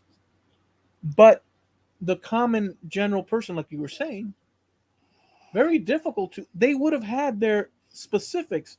And here's the thing: some of those churches, and back then it was all Catholic. Right. There was nothing other than Catholic, Right. even in England, everything. Yeah. They would have kept records of the people of those parishes, but with war after war and who knows what, and just any number of things, who knows where those things are. But we have a serious, at least in Spain, and I don't know what that would be for England, but we have a serious commencement of documentation Mhm. in the 1500s, and they're very old, but in the 1500s, due to the church gathering together for the counter reformation, which is that when the Protestants, the Lutherans, began their separation of the church and all that began to happen, which was the fork in the road that created the world that we would soon live in. Yeah. Um, one of the things that they declared, and I think it's called the Council of Trent, where they spent um, a few years gathered together to organize what they were going to do with all the things that were happening at that time, which were monumental during that world. One of the things that they did was they said, each parish had to document, which they were doing before, but they were doing it willy nilly the way they so chose. Uh-huh. They were documenting baptisms, deaths, and births in the way that they did it, independent of any other. Well, they codified, and because of that codification of parent, grandparent, Hmm. name, last name, and all that stuff for Spain and other places, but I'm just Hmm. talking about what I know in Spain. We can actually go back that far today. That's how we're able to. That's how Spanish people are able to easily, well, easy within whatever, Hmm. go to Family Search and look at the baptisms and this and that. What would it be for England in your scenario? Well, for England, what they did was, you ever heard of the Doomsday Book? Yes, The Doomsday Book was done it was completed in 1086. William the Conqueror wanted it done, and it was called the Great Survey of England and parts of Wales. And it basically was, they surveyed every shire and county to list who the landowners were. but that was yearly, or was that? Well, this was the first big one. Okay. Um, they surveyed who the landowners were and list all of their holdings so that he could calculate dues and taxes owed to the kingdom. Okay. Um, they, um, it was basically held as this was done for William the Conqueror to more or less figure out who owned what all they owned. It recorded the annual value of every piece of landed property that was held by a lord, the resources in land, his labor force, and the livestock, so that they could determine a value, and that's what they were taxed based on. Okay. And it was redone annually. And then there was kind of a second survey done in 1873, so 800 years later, and that was called the Return of Owners of Land. And some people called it the Modern Doomsday Book. And basically, it was a similar type of survey, but it presented the first complete post doomsday collection of the distribution of landed property in the UK. But does it list the amount of family in each home and such and this and that and who they Um, are? it it it did of the land owners, the lords who owned the land, but like they said, it recorded the annual value of the resources in land and the labor force. It didn't list all the names of the labor force because those people didn't own any land and therefore they weren't taxed. They were taxed by their lords, in rents and other duties and fees and tributes and what have you. But the labor force those were the serfs, the regular common people who worked on the land, I understand. Yeah. but who didn't actually own any land. So it wasn't deemed important enough to know who those people were or how many of them. That it was important to know how many of them, but it wasn't important to know what their names were. The um, for Spain it was similar. Mhm. You had, well, similar. I don't know how similar, but similar in a general sense, where you had the landowners, Mhm.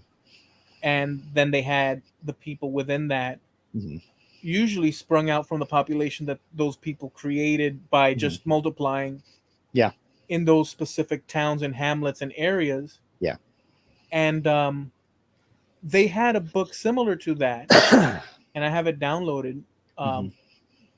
And my name appeared, or my surname appears in that. but Mhm. I can't place. Yeah. We're talking about 14, 13, 1200. I forget the date of it, but it's Yeah. way back in time. Yeah. I know that that's my surname. Right. I can't place it because from there to, I don't know, the 1600s or 1500s, there's a big leap. But what did they do for church records? It was the Catholic Church. It was pretty much the same thing. You had the marriage documents, you had birth documents and christenings and things of that, baptisms, all of that kind of thing. It So, was because it was part of the Catholic Church. so is that online as well? I really don't know. Because I really don't know. that is, well, I found obviously the best Mhm. because just for the practical reasons of the name of the person born, the parents, and both sets of grandparents, Mhm. and where they're Well, from, or where they're from. So that information right there mhm. gives you three generations. I mean, sometimes it's blurred or the paper's Well, old, so you can't read the full. And sometimes you're having that, but we're talking about at least the possibility of generational whatnots. yeah, but Spain also didn't have a family, the Tudor family, who decided to split away from the Catholic Church and go Protestant, create the Anglican Church, the Church of England. And then, They didn't burn stuff, did they? oh, yeah, they burned a lot of stuff. That's Um, screwed up, dude. Mary Tudor, Queen Mary, she was a devout Catholic, raised Catholic. Yeah, And after Henry VIII died, Bloody Mary. his son, Bloody Mary, exactly, his son, um, I'm going to get this wrong. I want to say it's Edward, but I I think think it's that's Edward. wrong. It Um, sounds right, but he reigned until he died when he was 15 years old. yeah, And then Mary took over, and she was a devout Catholic, and she set about persecuting anything and everything. she was part Spanish. She was half Spanish. Uh-huh. She was the daughter of Catherine of Aragon. Yeah. Yeah. So Um, then, when she died, her sister Elizabeth, who had been raised as a Protestant, Elizabeth I, she ascended to the throne. And she basically stopped all of that and took more or less, I hesitate to say secular view, but she was very, very lenient towards both and kind of kept the hands off approach. Whereas Mary was just, they called her Bloody Mary for a reason. In fact, I think I told you about it last week. I didn't mention it on the podcast. I found a YouTube channel called The Resurrectionists. And it sounds kind of dark, and it is dark, but not in the way you would think. What they do is they take old nursery rhymes and fables, break them down, and try to trace back where these came from.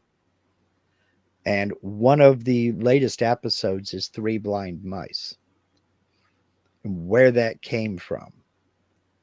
And it was linked back the dominant theory. A lot of this nobody knows because a lot of it was passed down just verbally and never written down.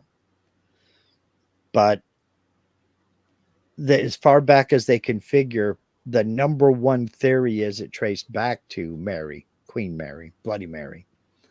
And the three blind mice were three Protestant bishops who she had executed in Oxford. And when you go down Broad Street in Oxford, England, there is a 1 yard wide, 3 foot wide. This was pre-metric system, 3 foot wide and 3 foot tall square in the center of Broad Street. That is not asphalt. It is not paved. It's the original cobblestones. And in those cobblestones, in black stone, is a cross. And that was the site where those three bishops were burned at the stake alive. And at that time, blind meant sightless, but it also meant spiritualist. spiritual Lacking. spiritually devoid of accepting of the church. And so it was kind of a play on those three blind mice and how they tried to get away. And the farmer's wife cut off their tails with a carving knife, etc., etc. We have since, that nursery rhyme has since evolved itself, and a lot of what the original was is been changed to make it more palatable for kids. Although cutting off the mice's tail with a carving knife, I don't know how they figure that's more palatable. But basically, that's kind of where it came from. And they go through a whole bunch of these nursery rhymes. Um, Peter, Peter, Pumpkin Eater had a wife and couldn't keep her. They go through a bunch of these. But relating to Queen Mary, she oversaw probably the heaviest persecution of non-Catholics in the UK back at that time. And then when the Church of England built back up again and the Protestants started to outnumber the Catholics once again, the persecution went the other direction.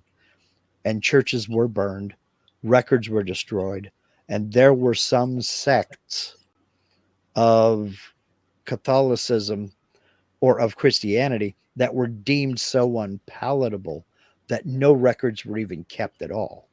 And some people in England, all these years after, Mm-hmm. centuries, are actually Catholic still. They went underground. You know, there's Mm-hmm. groups of people that are Catholic, Yeah. and that they say that, hey, we trace back to X era and we kept quiet. We went Mm-hmm. underground. Yeah. Well, for example, you will find houses you'll find houses in the UK that still have something called a priest hole. And that was basically where there was no Catholic church and priests were pretty much in hiding in plain sight. They didn't walk around proclaiming their priesthood, but they were just normal working folks. But what a priest hole was a place where a Catholic priest could come and hear confessions. And it was built into the house. So it might be a hollow space in a chimney or a big rock wall where a priest could come in, and through a system of holes in that wall they could hear a confession, and then penance be given, and etc., etc. And it those things are found all over the place in the UK in So, buildings of that time period. so that era Mm-hmm. is the pivotal, in my opinion, and many other people's opinion. Mm-hmm. I thought I was exploring some uncharted territory, coming from last year. Mm-hmm. But a lot of things that I started to paste together, I happened to run into that these are things that have been explained, as, hey, this direction. Well, that time and during those persecutions, actually prior to that, Mm-hmm. the whole thing at one level had to do with power and control. Yeah. Martin Luther was a catalyst. The Mm-hmm. King of England was a catalyst. Mm-hmm. Um, and so was well, the Habsburg Empire Mm-hmm. was a problem for the British um, monarchs, for the Dutch, Mm-hmm. for everybody, because um, the Netherlands were under control Mm-hmm. by the Spanish. To this Well, day, I come to find out, mm-hmm. not recently, but it's been a while now, that the Dutch have celebrations, Mm-hmm. that they defeated the Spanish, and every what do you call it, trope Mm-hmm. that came from that time was due to this power struggle and to rid themselves of control, or to gain control between religion and power. And so a lot of the concepts of the mixing of blood, although you can trace it further back to the Spanish conquering over the Muslims um, in the late 1400s. Yeah. But it was hitched a ride because then the claim changed to the Spanish are a bunch of mixtures of Jews and Moors and bloodthirsty, like every trope that you can think of Hmm. was installed as propaganda, and leaflets and books were printed Hmm. in order to gain momentum over the Habsburgs, Hmm. because the Habsburgs were Spanish and the Habsburgs were German. Hmm. The Germans and the Spanish had two branches of that family, Hmm. but the Dutch didn't like that at all. Well, Yep. actually, to be fair, there's more in that within the Dutch world, Yeah. There's a lot of it. because a lot of the Dutch, That's a deep hole. well, a lot of the Dutch, the way we see it now Hmm. is that the Dutch were totally against the Spanish, but that's not true at the time. Some Dutch were, and some Dutch weren't. Like every other war, there were people that were pro keeping the status quo, and people that were no, the status quo has got to be done away with. So that happens throughout history. Through Yeah, that does happen all over the place. But if you look at the Dutch national anthem, older versions of it, they swore fealty to the Spanish king in their that is, national anthem. yeah, because So, it's and the Dutch had. Did you know the Dutch had a lot of Jewish people came yeah. from the Spanish world, Portuguese and Spanish world Hmm. into the Netherlands. Hmm. Into Germany and the Netherlands and France and what's now Belgium and Luxembourg. They resided there, but the Hmm. problem is that between the obsession, so what happened when the Catholic, when the Christians take over the complete peninsula, Hmm. Spanish, and they do kick out those people, they were sort of roughly saying, "We've lived with you guys for such a long time. If you convert, you can stick around. If you don't convert, take your happy ass down to Africa, back to the Middle East, go wherever you want to go, but you can't be here. Yeah. You have a choice." Last call. And many people did convert. Hmm. And for the first decade, it worked, Hmm. but the sentiment, due to years of and all this and that, Yep. they passed a law that said you got to get your butts out of here. Hmm. And a lot of people did. Some went to the Canary Islands, and at least one that I can identify Hmm. of a Jewish converso Hmm. in the 1400s, late 1400s, turning into Hmm. the 1500s, is one of my ancestors. Which is quite a thing. Yeah. His name is, I think the first name is Juan, but his last name for sure was Gallego, which Hmm. is Galician, Hmm. and Galician basically means Galicia in the northern tip of Spain. Um, but that wouldn't have been his name. Hmm. His Jewish name would have been a Jewish name, Hmm. which I have no clue what it would have been, because they did that. And so the history of Spain funnels down to me, um, Through all that. through all those different variations. But anyways, as a consequence, that era was a forging of different whatnots, ideologies, and so forth and so on, which led down the pike to the world we live in today in a very real way, because a lot of the assertions or assumptions brought down, like Jim said something to the effect of Celtic people, um, Celtic people were on the Iberian Peninsula before they were in the UK. Well, here's the thing: genetically, as far as they know right now, and actually they know it through beyond genetics. Like it's almost like, I don't want to say it's a done deal, because but it actually is. But there's always room for change. the Celtic people came from Central Europe,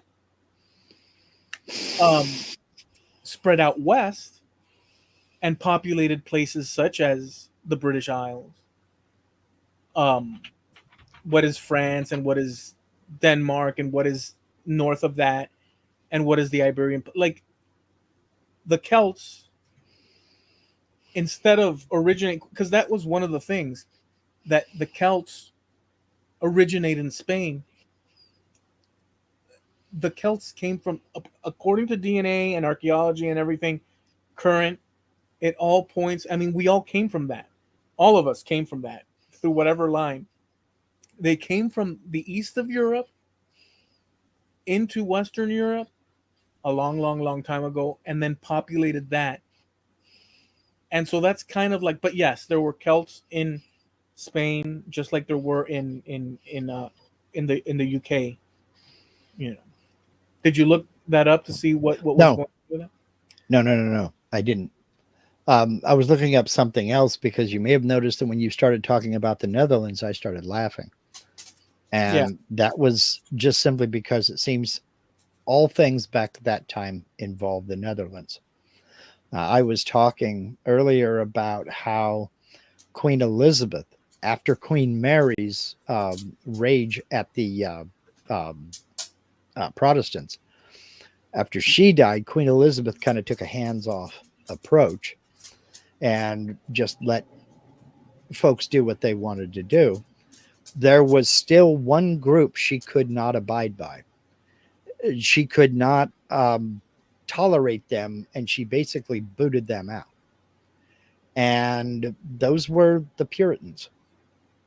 Oh, The Puritans, they regarded the Reformation of the Church of England under as Queen sinful. Elizabeth as incomplete, and they wanted to simplify and heavily regulate the type of Protestant worship. And the Pilgrims were very similar But not as uptight. to the Puritans. Um, the Pilgrims, they maintained that they should just separate themselves completely from the Anglican Church, which labeled them separatists. So they were all basically exiled to the Netherlands. They were basically all I've exiled to Holland. I looked at that in brief, but years Mhm. ago that they set up shop there and then they went Well, found someone that could boat them over. it wasn't so much that they left, it was more or less the same thing as the Spanish did with the Jews. You don't got to go home, but you can't stay here. Out. Last call, pack your stuff, you got to go. That's when they left for the New World. Was they were booted out of England, got to stay in the The Netherlands for a little Netherlands. while, and then they went to I thought they the New went World. back to England and then from England out. They tried to go back. They tried to go back. Let's see here. Yes, they went back and they departed from Plymouth in Devon, Okay. but they were never allowed to reestablish in England. Yeah. I remember at least that bit that they went Mhm. to the Nether and again it's been a while, but they went to the Mhm. Netherlands, set up shop, tried to figure things out, took off, went, but I don't remember the rest. But I remember the ping pong back and forth Yes, before going to America. and Um, and basically that was because nobody wanted them. Nobody wanted them around, and they couldn't find passage to the New World from the Netherlands. They had to go on a British ship. So they went back to Plymouth and then finally signed the Mayflower Compact and everything, and off they went. Another group that wasn't particularly cared much about or for in the British Isles were the Irish. Oh, God, no. The And Irish, that's worthy of a whole nother separate episode or 12. yeah. So the Irish, apart, well, main one part is that they were Catholic. Mhm. and that was just unacceptable for many of the reasons that you planted earlier. Mhm. Um, it was heresy. Was And that fight lingers to this day. but they were also, Mhm. oh yeah, that fight. A lot of things linger to this day that we in general take for granted. And it's a lot of the things that inform us and that actually creates the a lot of the assumptions that people live under today. But the Irish, um, one of them being that when you mention anything Spanish, everybody thinks it's some weird thing in South America, and they have no, in general, idea that has any notion linking your like broadly in American culture, and it's due to many of those reasons. A lot of it to do with religion, but a lot of it to do with race mixing, all that. Mhm. Um, so here's the thing: the Irish, due to their Christianity choice and this Celtic thing that the British and others linked to Spanish, Mhm. like Jim was mentioning, because it was linked to Spanish. Spain was the in people's that was the thing. So I mean, not maybe not today in people's minds, but in any event, they considered them um, Irish, Celtic, Spanish types. The Mhm. ones the Irish, they had this notion that they came from this, and they even called them Mediterranean type people. Mhm. Any label, and by the way, the Irish are closer to the Spanish by leaps and bounds, Mhm. in certain ways. Even though Mhm. the Irish are closer to the English and the Dutch Mhm. in certain ways, but in an ancient way. But whatever.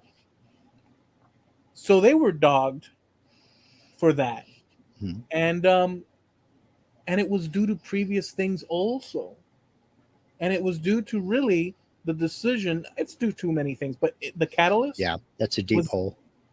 but the catalyst was the wanting to separate, because before that people fought Mhm. country to country. The British fought the French, but the Or catalyst, even just city to city. even city to city, but the catalyst for the Mhm. world that we would soon come to know today, at least in part, our ideas of race, Mhm. our ideas of religions. Like today, even in America, I see it with friends of mine on YouTube or on Facebook. They're like the Catholics, the Papists. Like, Mhm. I mean, that was talk that the Klan used to have Mhm. back in the day. The Catholics, they put them in with the Jews. The Mhm. Irish, they called them Irish, what, and um, so it was all about keeping it clean and keeping it nice and tidy. Part of my tribe, yes. Part of my tribe. Meanwhile, um, all these other people um, were trying to duck for cover because they're trying to figure out how to get out or to switch, to get one place or convert or sort of, and so that carried over into our world today. Um, and we don't know the histories of those. I didn't know the histories of those things until I started my journey. Yeah. And it's actually written, like it's been there, which actually informed me of how we need to learn more as a country. Like in a general sense, maybe is a good idea to know where we come from actually and how things happened actually, as opposed to closing off our minds for the sake of future generations being more informed, less Yeah, less absolutely. yeah, less closed-minded about And like categories. and that's what I meant when I said I know it's a cliche and it sounds real Pollyanna and almost cringy, but in order to figure out who you are, you have to know where you came from. That's, you know what, And that's the perfect place to and land that's that. part of what I meant by that, you because how can you make any kind of declarative statement when you don't even know where that statement comes from? Well, we also make, You know, I'm guilty of that. Well, So understood. But what I'm getting at is when you talk about in the context of what you're discussing right now, that yeah, there are so many things that happened and contributed to life the way it is today for us. How can we make any kind of a statement about anything really if we don't know how we got here? yeah, we can't properly make a declarative statement if we don't know how we. You're right. We can't. Well, look, going by the information that one does have. So look, I want to do this little addendum just for the sake of Okay. because I think it's a good spirit thing. Reading the stuff I've read Mhm. and the names and the sensibilities that people outside of the Spanish world used and Mhm. the acts done in order to squelch Mhm. um, any advancement, be it politically or individually or family, or just in a general sense, in a historical way, you get pissed, especially if you have Spanish ads. But here, but you get pissed, like as you're reading and studying and finding connections. You're like, well, what the hell? This is not, Um, but one of the problems is there's this whole history, and I've said this before. I know we've said this before, but I think it's a key thing. As tempting as it might be, it's not tempting for me, by the way, because I actually honestly understand the concept of the one that we always talk about, where we're individuals Mhm. and you cannot place upon the backs of people the good and bad, although the good would be better to place. But let's put it this way: the actions or accomplishments of people in the past. Mhm. Belong to the people of the past. Yeah, that's the best way to say it. Because it's just okay. So it's the same difference as if somebody today comes along and says, this is going to be cruel or crude, but like I say, well, and I'll say it in a clean way. I've gotten into arguments, but it goes nowhere, so it's not worth it. But well, my people from my group built Western society, and all the other ones are dragging them down.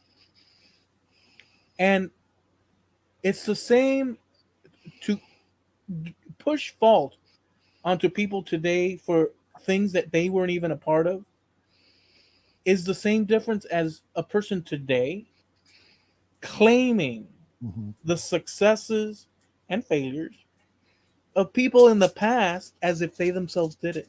Yeah. It's freaking the most not honorable thing. Yeah. Well, it's a total lie, is what it is. Right, right. So look, I've found some great things in the Spanish world. In fact, I have ancestors that went one way or the other and did some cool things. Mhm. Um, I think it's freaking cool that I have a connection to that Mhm. in that way, Mhm. but I'm not ever But going to say exactly. you weren't the one that did it. Yeah. I'm never going to say that. Yeah. I have ancestors that came out here on a covered wagon in the 1860s. I didn't make that journey. No, you're the So I inheritor. right, exactly. So I Right. can't there's no claim there. I don't, it's a Right. cool Well, fact, it, but that's all it is. and it's a cool fact, and it's a direct connection in a very real way. But you didn't. But that and $3 will get me a cup of coffee. That's No. about all. It doesn't mean that I've accomplished it because I wasn't there. I didn't do it. Well, right. So, but I don't want to minimize the awesomeness of that. No, I don't It's minimize it. I just can't claim it as my own. right in a very specific way. Like say, well, Hmm. because my great grandfather or my great great grandfather did X, Y, and Z, Hmm. I'm going to claim it beyond the fact that my great great grandfather Nah, and you say can't that do that. it's because in a long line of succession now I hold Yeah. the amulet of succession that, and so I claim all the. It's not. No, that's not I how it think that's a works. little bit too much to do. Now there are people in royal families, obviously, that inherit, Mhm. and but that's a whole different. Humility towards the past and understanding that it's a dynamic amount of different things that Mhm. occurred, um brought about us here today. So a little bit of humility, but I don't see a lot of that. And Well, no, because it's easier to point fingers and scream. and it goes to that thing that you said that one time too, because fair is fair. Mhm. I mean, fair is fair because, like,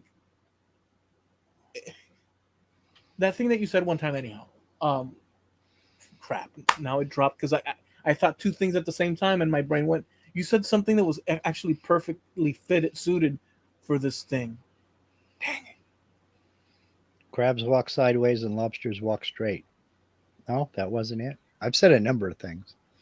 You've said a number of things, but this was a perfect if I wasn't only if I only was AI, I wouldn't have lost it.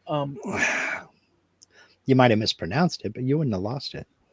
I might have mispronounced it, but well, I guess I'll just say this, that yeah, so you could get completely upset over something you're reading because it's a pivotal, Mhm. dramatic scenario.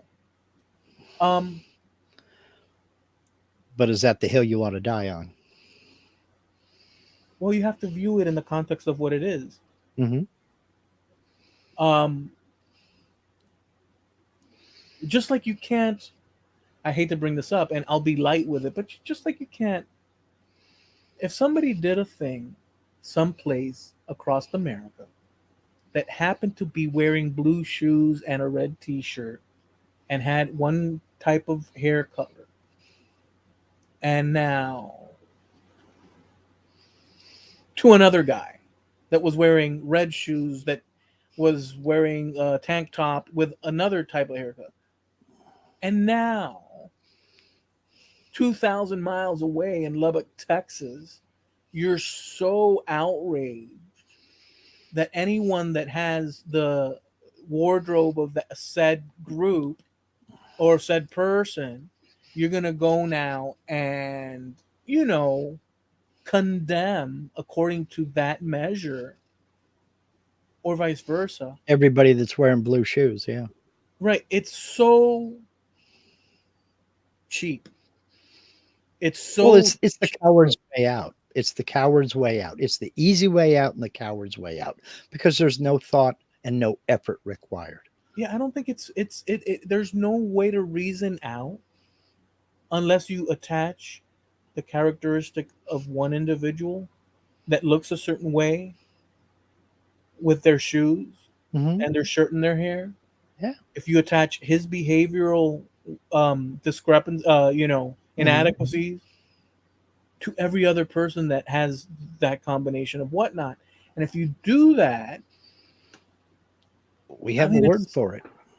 yeah, it's called bigotry. Exactly. It's called And bigotry. again, it comes back down to words mean things. That's called bigotry.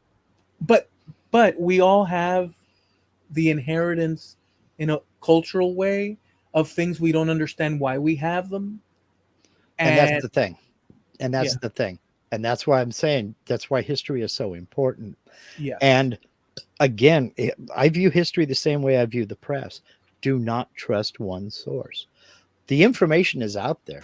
You have found a ton of it, and you've reviewed and you've studied a ton of it. You know it's out there, free for the taking, free for the asking. Yeah, it's out How there. many people are interested enough to go find out? Enough is out, well, not many. Enough is out there, Mark, Hmm. to maybe not know it like the back of your hand and everything, and you can, Well, sure. but to know enough, Hmm. and not that I know enough by any stretch. I'm studying Well, specific things and bumping into things. yeah, define enough, you know. Um, but you would know enough to not be judgmental in the way people. that are judgmental are. or at least ask questions. Wait a minute, that don't sound right. Or at least ask questions.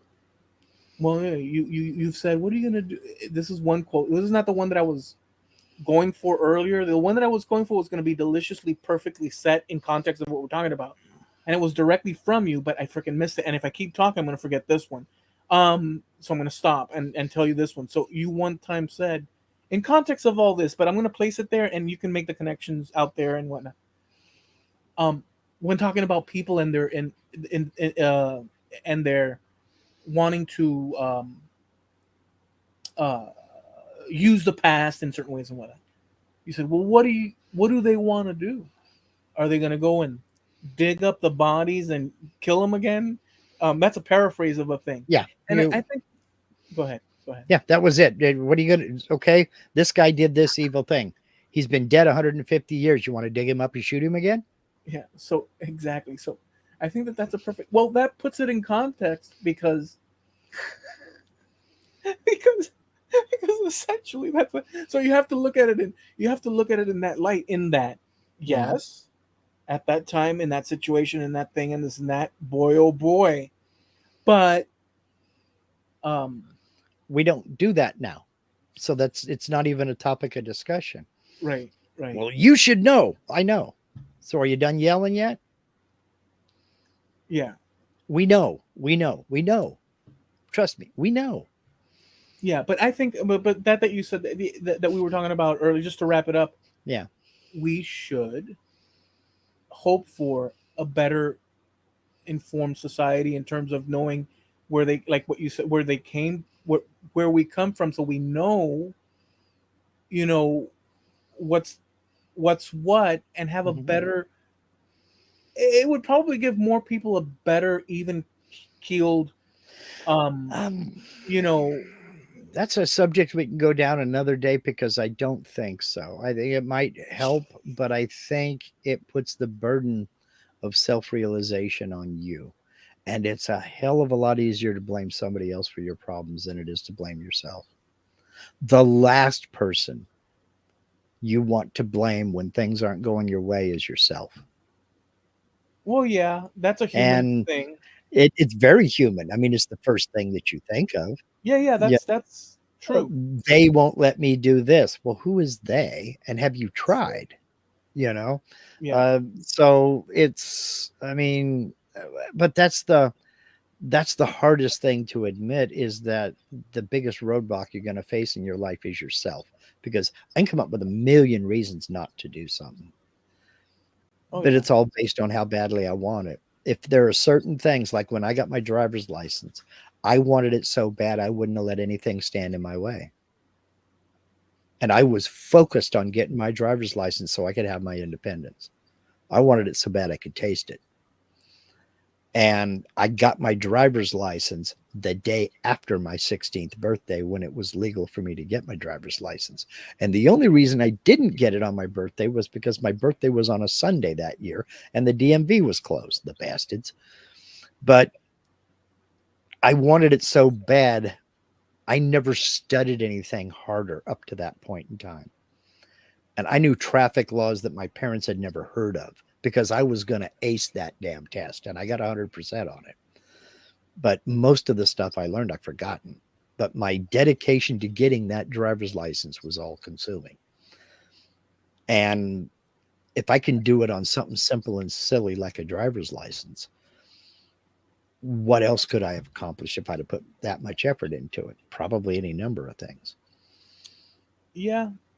So, It's up to people, and it's out of our individual hands right, to the extent that it is, right. and in our hands to the extent that it is. I'm not gonna. Um, I'll be courteous when it's appropriate to be courteous, and even up Mm-hmm. and beyond, just on the cliff of not being courteous, when something is apparently unfair. But beyond that, it's up to individual Yeah. people to make the right, Mm-hmm. wrong, or whatever choices that they make, and Sure. Well, again, we all get off the elevator on our floor. So, but the thing is, you have to live with those decisions. You know, if you may have made a string of bad decisions throughout your life, you can't blame that on anybody but you, because you were the one that made those decisions. It could have Well, gone in any direction. well, under the conditions we live in today. Well, sure. I mean, And that's that's always been true, but and I'm that's saying, the only way we can operate, is under the conditions that we're in today. And yes, there are a lot of outside forces, there are a lot of things that we can't control that might prevent us from doing something like that, from whatever it is we're trying to accomplish. But you can't be mad that you didn't succeed if you never tried, is yeah, what I'm getting at. yeah, So, I think that's a good place to land. okay. All right, well, folks, we go live every Tuesday, 9:30 Eastern, 6:30 Pacific Coast time. I was gonna invert that. And we're the Trampled Underfoot podcast show on YouTube. We have a site over on Facebook, and you can catch our clips and, I don't know, a little bit of this and that we link from what we talk about. So be sure to check that out. We have some nice links there, and we have a website, trampledunderfootpodcast.com, where you can check that out as well. And we're sponsored by Harneal Media. Sorry, behind the scenes, I lost our banners. I couldn't figure out where the heck the banners were. So, if you want help with that, there's one person I would send you to, and that is Steve Nealon over at Harneal Media. He'll help you keep track of your banners. No, he won't. That's not his job. That's your job. See, again, you have to take personal responsibility for that. Part of that is developing your website, and not everybody can do everything. So I learned a long time ago, if you can't do it yourself, you surround yourself with the people Steve over at Harneal Media, because I know absolutely nothing about running a website. Steve does. He can help you get it all set up your e-commerce site of your website. If you have products or services that you want to get out in front of the public at large, there's no better way to do it. I'm here to tell you. And there's no other person that I will ever recommend than Steve over at Harneal Media. So head over to harnealmedia.com. There's a link to Harneal Media in everything on this YouTube channel. Always has been, always will be. Harnealmedia.com. That's HARNEAL media.com. Sponsor of TrampledUnderfootPodcast.com. All right. Well, listen, guys, thank you so much for hanging out with us. It was a fun episode. We talked a little bit about everything. Boy, we sure live in a crazy world. I'll tell you what. Yeah, we do. This is a crazy world.